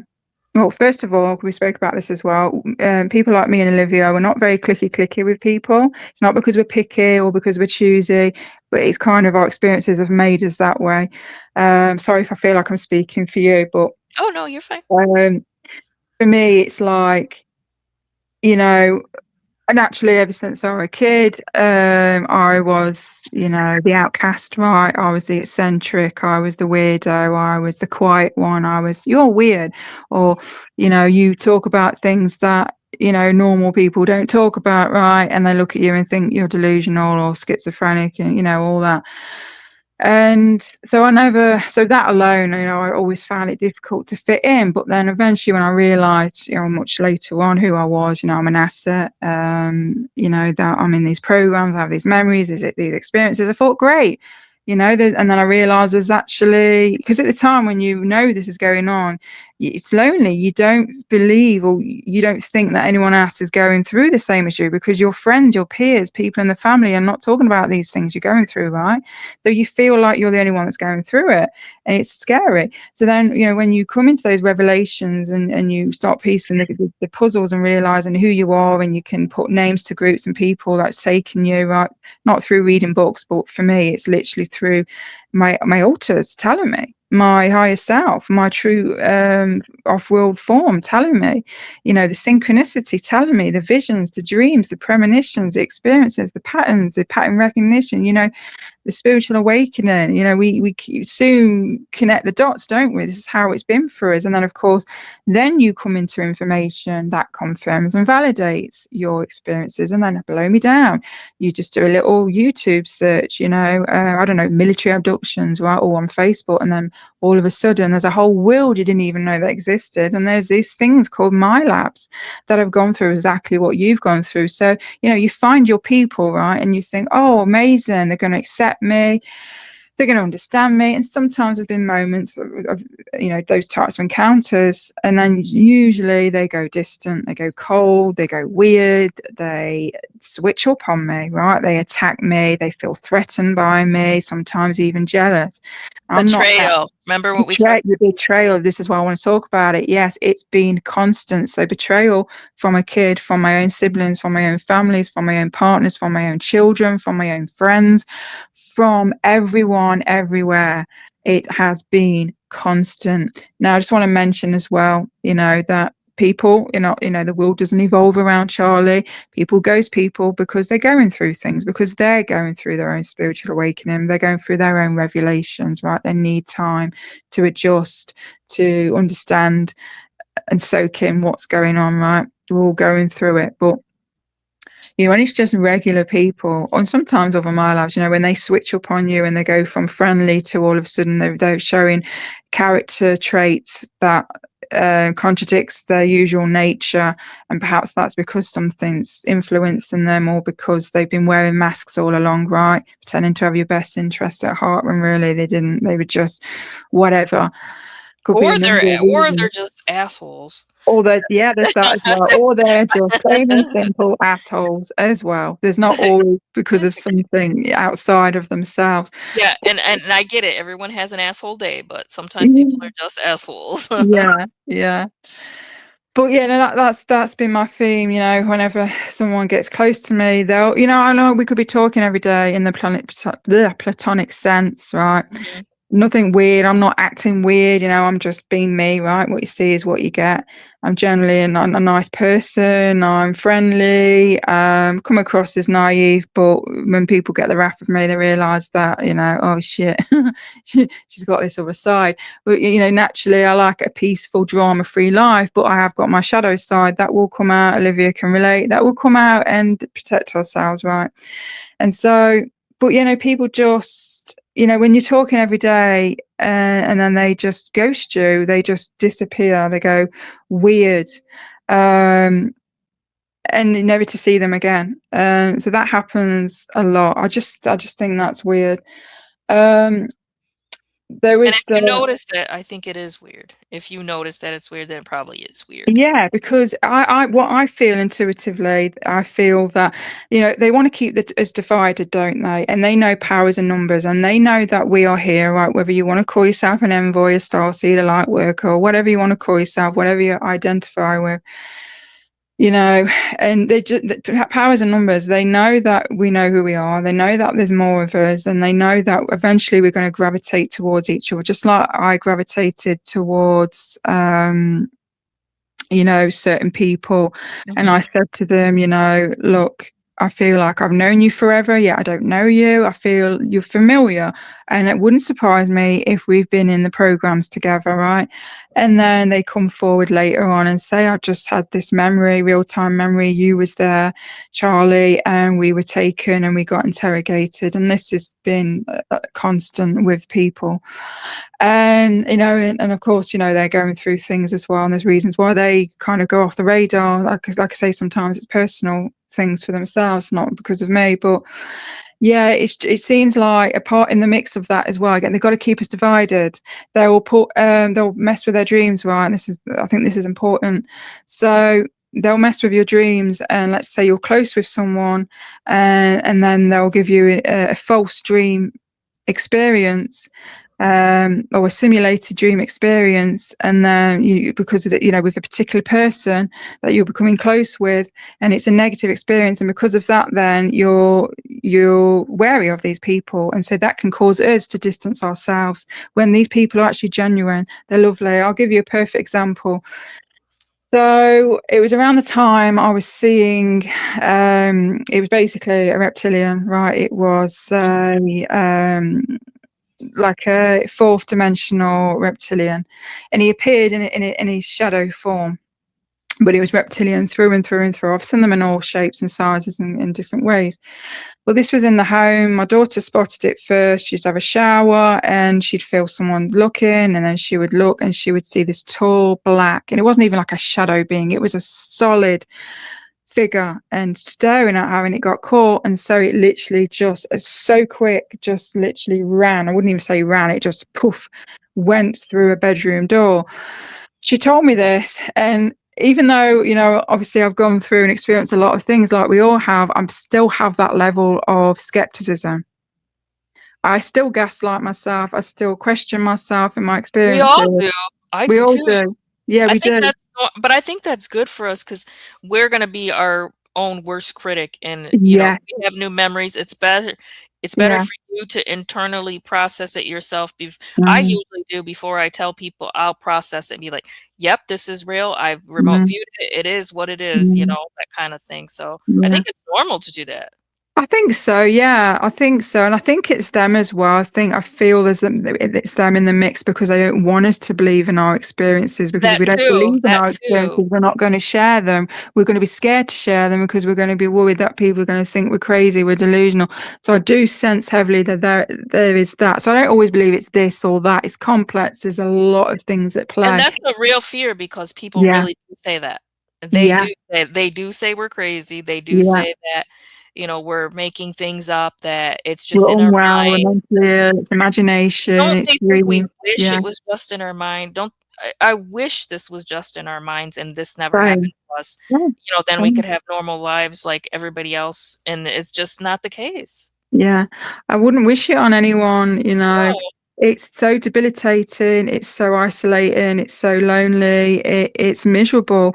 Imagine seeing things that you didn't think were possible, and then learning and realizing that your world and reality isn't what we thought it was, right? Unlearning everything, and not through choice, but just it's in our faces, going through experiences and realizing that there are darker things that govern us and this world, and that there's so many puppets, right? Puppet masters, and there's so much nefarious things going on, and not to mention, right? It's like, right, okay, maybe a couple of people. But we're talking thousands of people with same or similar accounts and experiences. We're talking yes. about people like us being exited, targeted, taken out for going too far, for sharing too much, for understanding and seeing and having these revelations, right? And that they know we have information, whether we, somewhere within us, right? That one day may come out and we may share this information. It may just be something, a small piece of information that really does it. And that's it. That's taking us out, and we see it all the time. They know we have all so much within us, and it's just they know that it could come out. This information could come out at any given time. You Yeah, it know, could. we are threats to them, and they know that, and they don't like that. It's But dangerous information it to have. really is. It It really could is. it could completely change the world if we really got a foothold on, you Mm, know, getting this real information out and mm, people waking up from it. It's mm. very dangerous to their control. Yeah. And even it's not even just the information as well, although that is hugely what they're worried about.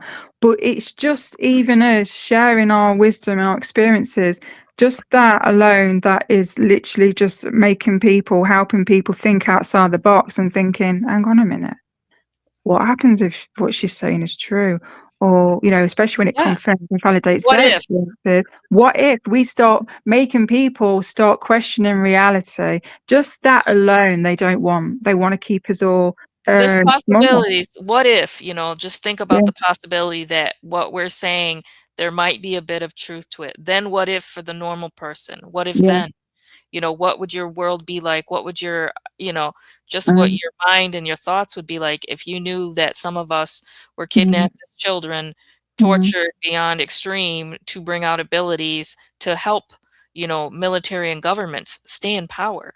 Like, how would Exactly. that affect people? How would Yeah. they, how would they feel if they decided like, oh shit, that is real? Yeah. They don't want us to become aware, knowledge, information, and awareness is powerful. It is so powerful. It's what's going to change the world, in my opinion. Exactly. Information that Exactly. we provide, it could change the world. Absolutely. We create a ripple effect, a domino effect. It starts with one, starts with a few. And look where we're at now. People are waking up right now as we speak. And that's what they can't control. And so they try and silence us because we are the ones that set the dominoes in motion, right? We are the fire starters, We're the ones that lit the flame. And, not just me, I mean, so many of us will work Mhm. together. And look where we're at, look where we're heading, and so they don't like that. But yeah, just I'll quickly go back to what we're saying. My voice is going, can you tell? Yeah. So yeah, my daughter was telling me she saw this black, solid being, and I was like, and I was trying to like debunk. I was like, was it your hair in your eye? No, no. Are you sure? Did it not just fall in your eye and you saw it and you thought you searched? No, mum. And she was getting frustrated. And anyway, so, and, I thought, because I'm like, I have to see, I have to experience, I have to see is believing for me, right? That's how I am. And of course, I have seen to believe, but I still question and gaslight myself, even those around me. I do Um, too. I yeah, always maybe that's the good way to be though, is to it question your keeps us own grounded. memories. I think it Yeah, keeps us grounded, absolutely. and Because if we gives you thought time everything to really investigate your memories yourself and, Yeah, because if be we thought sure. exactly, if we thought everything was woo-woo, then we wouldn't be grounded. So if you Mhm. imagine us delivering our experiences, appearing manic, right? And we would basically look like the information we're given, crazy. Yep. And I think that's what surprises people because we are very grounded, we are very calm, we are very collective. And so when we give this information, we're not looking and, it may sound crazy still to people, but, our energy and the way we deliver our information, we're quite grounded. And that alone can make people, It think can make them outside the box. uncomfortable too because, Yes. it can take you out of your comfort zone to Yes. see people talk rationally about something Yeah. that does Rationally. sound That was the word. Yeah. unbelievable. But let me tell the world, it's Mhm. real. It's Mm. really happened to people, and it's continuing to happen. They're continuing to target and try to identify children to use for their private military programs that keep them in power. That's how they make Exactly. money. That's how they stay in control. Exactly. It's Yeah. their own private army. It really is. Yeah. So, yeah, so I'm like, "You sure it wasn't this? Sure it wasn't that?" She's like, "No, Mum." I was like, "Okay." Anyway, I can't remember how long, but it wasn't too long. I think it was like a day or two after I was turning all the lights off, ready to go to bed, and I come out the living room and I turn the corner to go up the stairs. And as I'm going up the stairs, I always feel the energy first before I see, right? And so I sense something, and I look at the living room door, and I see exactly what she described, standing. Well, it kind of like walked past the door, and I was just like, I spoke telepathically. I was like, "I can see you." And, normal people, I don't know, would freak out. They would freak out. I don't know what it is. I just things like that don't scare me. I remember one night sorry, guys, I'm back and forth. Can't help it. It's my mind. It's like a ping pong ball. I'm neurodivergent. But I remember one night I was in bed, and again I sensed something, and I woke up. I kid you not, and I saw faces and heads. It was like demonics. These shape shifting faces. They looked 3D. It wasn't like astrally, and it wasn't in my dream. This was real, and they looked solid. And there were multiple faces sticking their head out through the wall, inches from my face, and their faces were morphing. They were trying to scare me, and it just doesn't bother. It doesn't phase me. And this isn't ego. Before anyone think, I don't know what it is. It just doesn't bother me.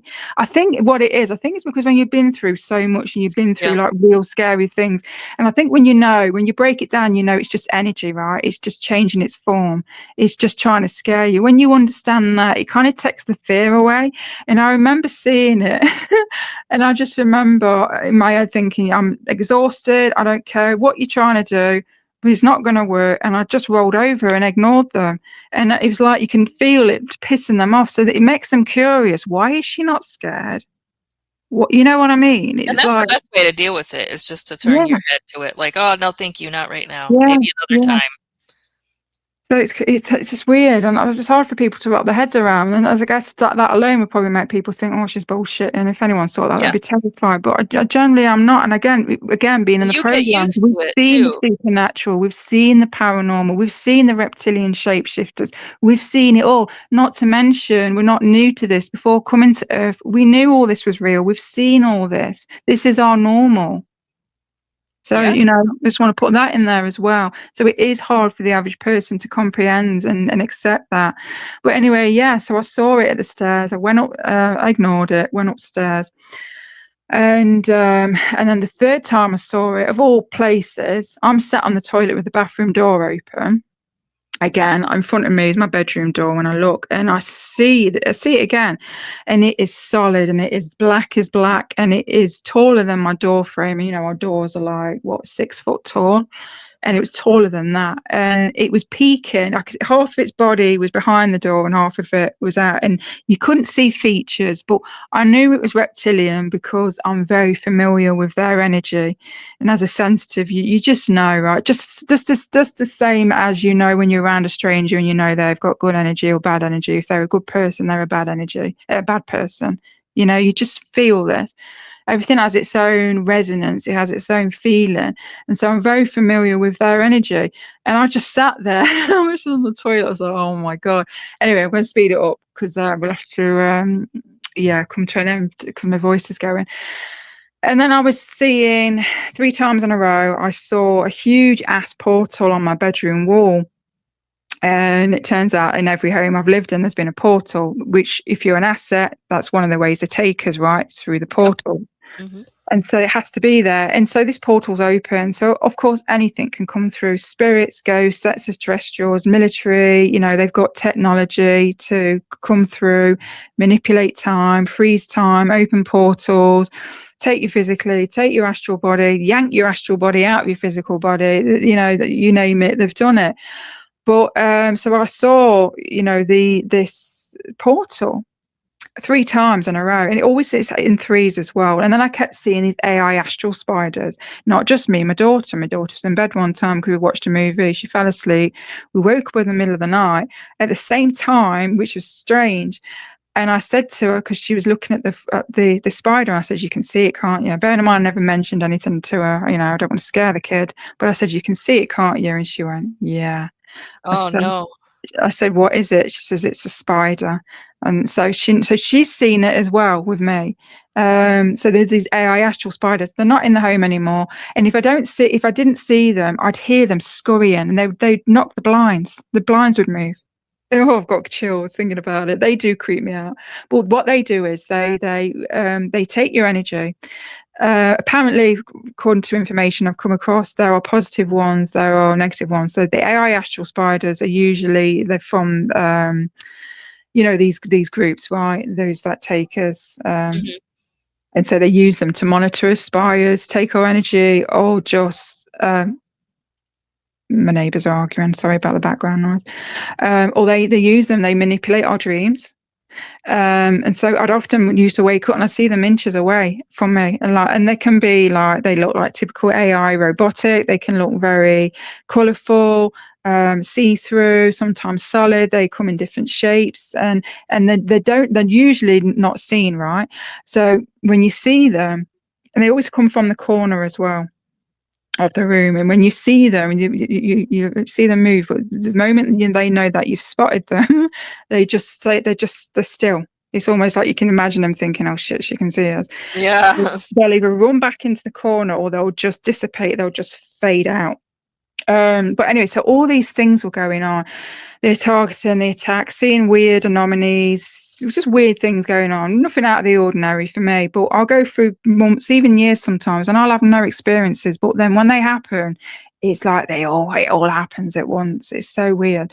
But anyway, so I decided to go to this spirit. It's like a marketplace, and it was, what was it called? Soul, Mind, Body, and Spirit, or something. And basically, it was like, pop up stores. You got all the spiritual Oh, people there. yeah. Yeah, I've Yeah, gone to one of yeah, those. They call them psychic fairs here. that's it. Yeah, psychic fairs, exactly. And then he's selling crystal. Many of you Yeah, they're know. fun. Those are fun, yeah. They are fun. And I was like, you know what? I'm gonna go. Be interesting, pick a few crystals. And then last minute I was like, "Ugh, I really can't be bothered to go." And it was actually my daughter that said, Mom, go, it'll be good for you. I'll come with you. I was like, oh, you know what? You've twisted my form, let's go. I'm walking around and I see and spot a tarot lady. I was like, oh, I'm gonna get a reading, and she was fine. But I couldn't concentrate on the woman because I kept picking up this strong energy on the next stall, right? This was indoor, like the next pop-up tent thing. And she was like, are you all right? And it was interesting because she actually said in the reading, she says, you're going to meet a man and he's going to be like a father figure and he's going to be very helpful. Mhm. And I was like, well, no, I don't, I get on with men. A lot of my friends are men. But thought, no, I can't really see that, but okay, whatever. Anyway, so after that, I walk around again, and then I'm drawn to that pop-up store, right? That was next to the tarot reader. And there was a woman there, and then I see a picture of this man, and he's wearing teal, and he looks he looks like a healer. And I'm like, and I said to her, I said, oh, he's got powerful energy. And I was saying like how I kept feeling his energy. I was trying to concentrate, having my reading. She went, oh yeah, that'll be my husband. He's in the back. I was like, yeah, well, I can sense him. She says, does his energy feel good or bad? I says, it's powerful. I said, I Mhm. don't feel like it's bad, but it feels powerful. Anyway, so she goes and tells her husband, about me. He comes out and we lock eyes. And it was like an instant recognition. I was like, I know you. And I said, you're a starseed. And he went, yeah. He says, you are as well. Like we just knew each other. We were talking about, what was it? The Galactic Like, Federation. oh, At the okay, yeah. time when I used to speak highly of them, and I got all sucked into all that, and I realised it's nothing but, I'm not going to get into that. But yeah, it was, and we were talking about, his abilities and stuff like that. And I was sharing with him what was going on at home. He was lovely. And yeah, he says, yeah, we'll come round free of charge. He come round, he bought me a little lily flower, unexpected. They were lovely. We had cups of teas, sharing our experiences. His wife was saying, oh, I've been watching your videos. I really love your stuff. And, it just amazes me, and so on and forth.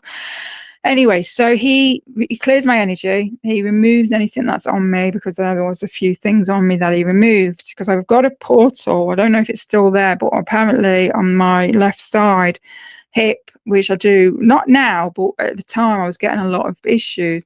Basically, I got a portion of my soul missing. It's like I was soul scraped, a part of that. Oh, okay. Again, it's got to be them, and they've done something with that, which I've got experiences I'll share for my channel another time. But so anyway, it was like basically it was open, so things were coming through and latching onto me and stuff. And this is why I was feeling that heaviness. I was feeling repressed and suppressed and oppressed, and he cleared my energy out. And he says, right, he says, I'm going to go upstairs and I'm going to, clear the energy. I'm going to put up a crystal grid, energy grid, in your home to clear it, protect anything coming in, anything going out. He knew about the portal because obviously I told him about the portal. He didn't know about me being a MyLab and asset. He didn't really know much about that, nor did his wife. And she'd learned a little bit through watching my videos. But I was more close to her than I was him just because he was busy and stuff. And so, he didn't really know too much about my experiences. Of course, his wife did. She didn't really share too much. But anyway, he said, right, he says, what I'm going to do is, he says, I'm going to sit on the end of the bed, he says, and I'm going to go in the portal. And I was like, well, not physically, that's impossible. Obviously, he didn't. But, he concentrated and he projected his consciousness or his astral body. I went downstairs whilst he did his thing. Anyway, I come upstairs and he said, done.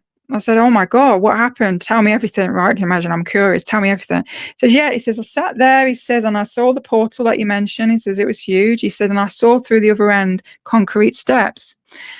He said, he walked down, obviously his astral form or his consciousness. He said he went down. He says at the bottom it was like sandy. He said there was like these pillars, these fancy pillars or post things. He said what was interesting. He said there was like a statue of a bald eagle. Oh. Yeah, a bald eagle. So that's interesting because I have seen that in some of my experiences. Yeah. Oh, oh, that's I don't know. I think is that something to do with one of the factions? Yes, yeah, because I've seen that. I've seen the Isn't that logo. I've seen that Nachtwaffen? image. Huh? Isn't that from Nachtwaffen? I don't know, but I've seen it. So that was I thought it was interesting. He wouldn't have known that.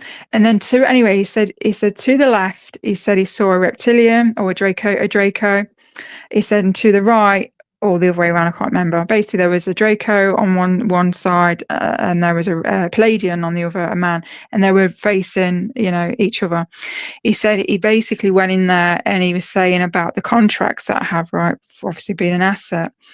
I don't know what he did, but what he said, he didn't share that, or at least I don't remember what he said, but he said what he saw was the Palladium man snatch a contract out of the Draco's hand. So I don't know. I do believe I still am an asset, but at the same time, I was having this conversation with a friend that I don't feel them. Like they don't usually, like I feel them watching and listening. Occasionally I do, but it's not as strong. I don't feel their presence. Their energy is strong as I used to. Is that a good sign? Is that because I've I don't know, some of my contracts have been dissolved or something, and they're not using me as much. I don't know, but they did manipulate me into re-signing an old contract to be basically an assassin, to be what do you call them? I was like an assassin. I guess one of my alters basically isn't assassinates, and they showed me and they manipulated me into signing another 10 years with them. So I guess I still am with them, but I'm just not feeling them as much. Mhm. So I don't know. We'll see. Time will tell, right? If I have, these experiences. And a lot of the time they're real time experiences, and I'm dropped back, and I'm usually still feeling drugged. It often seems they drug me before they take me. And it's not just the physical body. I think you know this as well. They can inject your auric field with drugs as well because it's energy, and it still has the same effect. Or they use an energy that mimics the effects of drugs to make you drowsy. So, yeah, but anyway, so there was a point to this with Andrew. So before he actually came out and did the clearing and closed the portal and did all that I just shared with you, the night or 2 nights before he actually came to the house, I had an astral experience where I was in the home. Everything was identical as my home is. Obviously, very real as astral experiences are. We're just out of the body. That's the only difference. And I'm in the garden, and all of a sudden, 2 men come charging through the back door into my garden. And basically, they're saying that I need to stay away from Andrew. He's not to be trusted. He's involved in, I've got to be careful, young trafficking. And that my daughter was a threat and that she wasn't safe around him. So they really put that fear in, and they convinced me, and I believed them. But then in the experience, I was like, no, it's not real. Yeah, I know exactly what you're doing. And then they pulled out these knives and they were stabbing me, both of them stabbing me constantly in my heart and my chest and everything. And then my And it daughter, feels real even when it's yeah, it's very real. It's energy first, right? We feel it. My daughter comes running out, and she's like freaking out. And a lot of times she's in these experiences because they use her as a way to further scare me and threaten me. If you continue, this is what's going to happen in the real world, right? In reality, like, not talking astral, like in reality.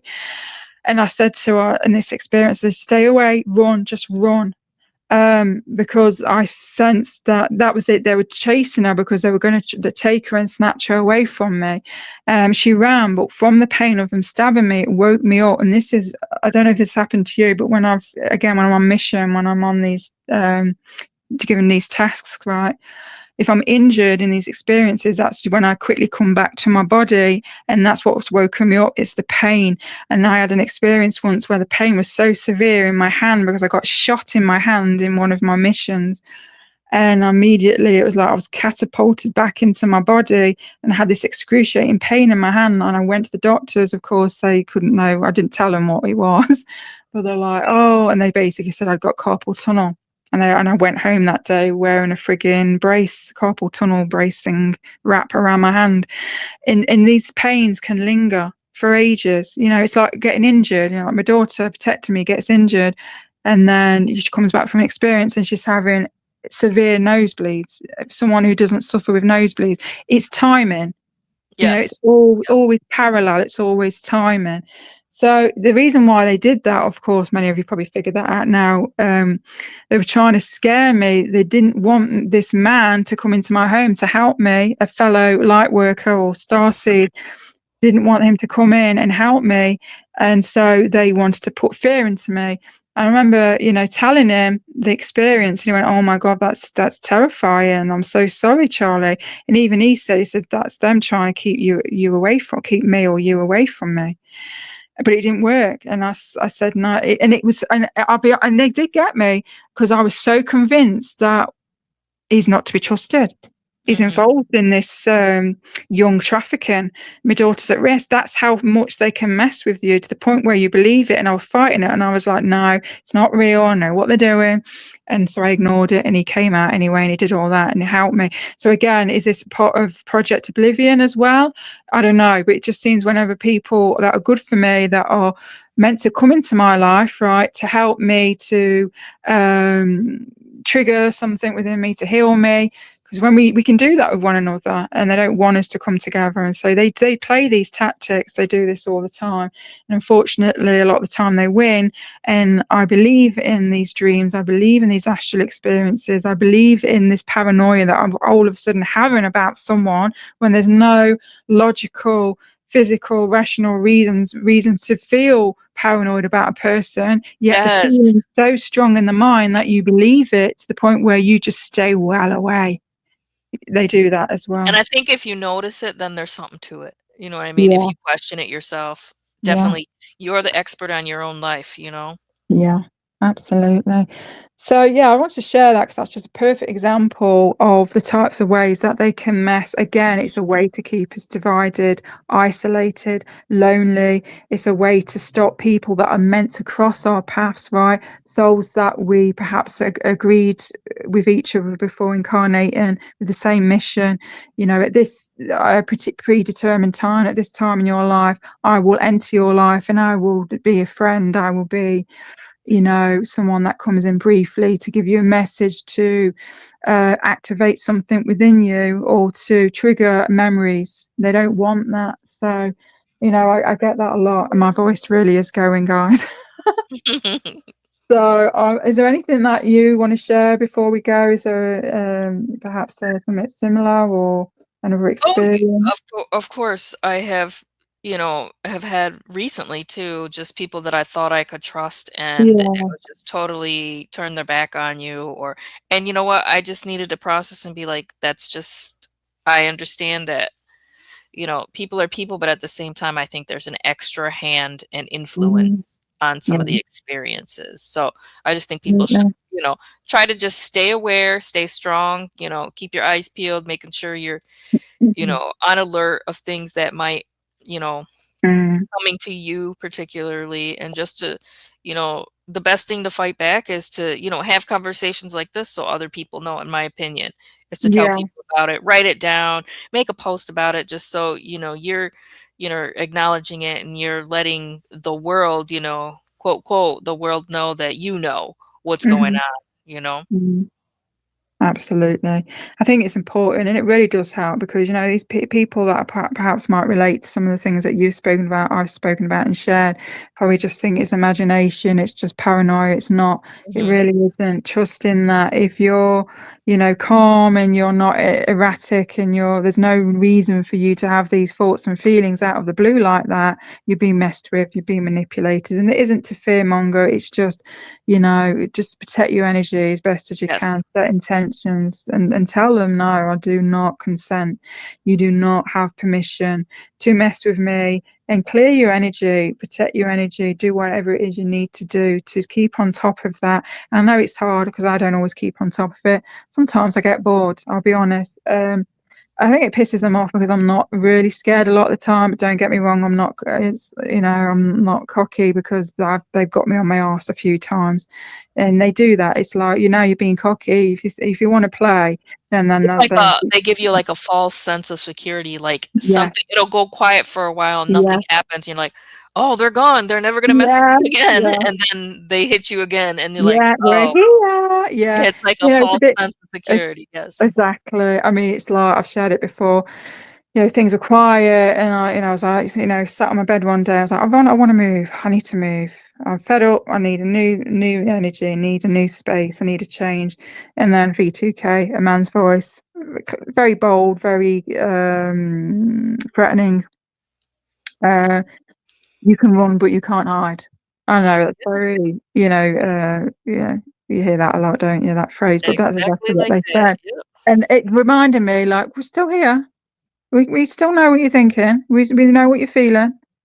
Just know that no matter where you go, we're there. So yeah, they do like to remind us. And just lastly, I want to share this because I've put it on my notes. Another way as well. Well, this was an experience with someone. I won't mention the name. They do have a YouTube channel. I was friends with them. Introduced to me by another friend. Was a friend. And I won't go too much into it, but they started showing character personality traits that contradicted the usual nature. They weren't particularly nice. A lot of threats in a third person kind of way. Very passive aggressive, very bossy, controlling. Very hateful person. Not particularly nice person. Despise humans, and makes it very clear. And I was just having some shit. And then I had an experience, and I believe it was a setup. I know it was someone who she's in telepath with was very keen on reaching out to me, wanted to telepath with me, and I tried and I couldn't get through, and I was just like, whatever, it is what it is. And she was very much like, oh no, he knows you before coming here. He's a Palladium man, and he really wants to connect with you. I was just like, right, okay. So she said, on this night, she says, turn your Wi-Fi off. She explained because the Wi-Fi can affect their frequency and energy, which it can if they come in the physical. But there's ways around it. It's not that harmful, but it can, affect them.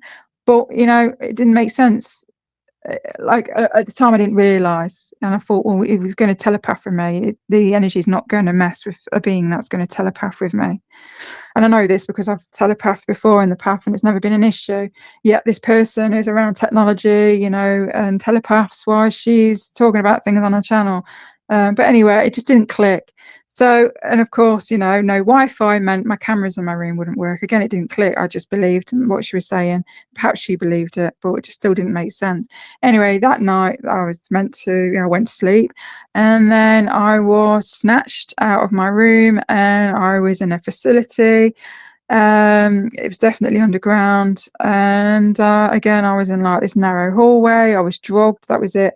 I was wearing exactly what I was wearing, of course, because I was taken. I was drugged, and I remember waking up or coming around. Sorry, from the effects of the drugs, and I was just drowsy, and I was like, oh, I'm familiar with these kind of settings. And there was a nurse in front of me, and I said, "Can I have some clothes, please?" Because all I was wearing was a vest and my underwear. And I remember like just trying to hide my legs. Like that bit's always embarrassing. Um, and so yeah, I basically anyway, I shared that whole story time on my channel anyway, so I don't need to go into that. But so you can imagine after the way she was treating me and then having that experience, I was a little bit wary. I was a little bit Yeah. distrusting. I'll be honest. There was some red flags. I did think maybe the central, the military intelligence, central intelligence, three-letter agency, whoever, because there's many of them, the different groups go by many names. Maybe they knew that he was going to telepath with me. They didn't want that, and so they swooped him first before him. I thought I'd give her the benefit of the doubt. But something inside me was like, no, Charlie, this is a setup. You've been well and truly set up. So of course, I disconnected and I blocked her. I don't want anything to do with her because it Mhm. was really, really bad. And yeah, and again, this maybe this is the Project Oblivion. She's lied, made up rumors, she's changed the perception and perspectives of how people see me. People that I knew, completely poisoned them. And these people were quite naive, I'll be honest, they were quite naive, very easy to manipulate and fall, forever making excuses for this individual for being a hurtful, hateful person, not a particularly nice person to people in general. Oh, it's not her fault. She doesn't mean it. It's just her personality. It's just her Or they nature. say that it's because Yeah, of their trauma. Well, we've yeah, had trauma too, yeah. so But we don't go around hurting people, yeah. it's a different. Anyway, so again, betrayal, betrayal. Yes, I was best betrayal. friends with A this deeper woman. betrayal. Yeah, best friends with this woman. She supported me at times. I was sharing these vulnerable things. This woman, our mutual, I considered her a friend. We was going to write a book together. We was on each other's channels. We were coming up with ideas. We was helping each other. I was helping her how to learn how to use AI for her channel. Doing things that friends do. All this. And her friend was like, "No, Charlie, you're not crazy. Definitely, if I was in your shoes, how she treated me that way, I would be absolutely upset and confused." And so she really supported me, but still continued being friends with her, and so did I. I gave her the benefit of the doubt, but when it kept happening and happening, and then when she really threatened me, an entity that was on her, I suspect is still on her, came through, revealed its name to me, which is interesting because the name that this entity revealed to me is a name that was given to my best friend years prior when she met this random man, turned out to be a shapeshifter and even admitted it and gave this name. So it's very interesting how it all played out. So of course I walked away and then I just couldn't understand why she was still friends with this woman, especially knowing what she'd put me through. If I was friends, if it was the other way around and I saw my friend being hurt like that, being abused and treated like that and making me feel like I was crazy and not trusting in my abilities. And it was just, repetitive. And then plus being abducted. Okay. You'd just be like, oh, of course, I would side with that friend. I would I wouldn't be no longer friends with that abusive friend. Mhm. Something's going on there. So again, betrayal. And again, Project Oblivion, it works in many ways to cause animosity, division, tension between people because Yes. they especially don't want people like me and Olivia, us types of people. They don't want us to always be clicky and be careful of those like us that are clicky as well. Okay, that aren't particularly nice, that seem to do well with their channels because usually, that is a psyop or an agenda a lot of the time because genuine targeted people, genuine assets, genuine my labs, genuine star seeds. Those that are genuine, those that have had real experiences, and I know in the mix, I know for myself, and I hear this a lot, that a lot of our experiences and memories, a lot of them are projections, a lot of them aren't real, a lot of them are simulated experiences as well, and that's for other reasons. But in the mix, there are real, genuine experiences, and the real experiences because when people share their experiences, there's trauma to it. There's emotions, there's trauma, and quite often there is severe complex post-traumatic stress disorder. And parallel to that, there will be things going on in their personal lives as well. That's been my case as well. So there, it's a mixed bag, but there are people, groups, I believe that they think they are these assets in my labs, and they're not.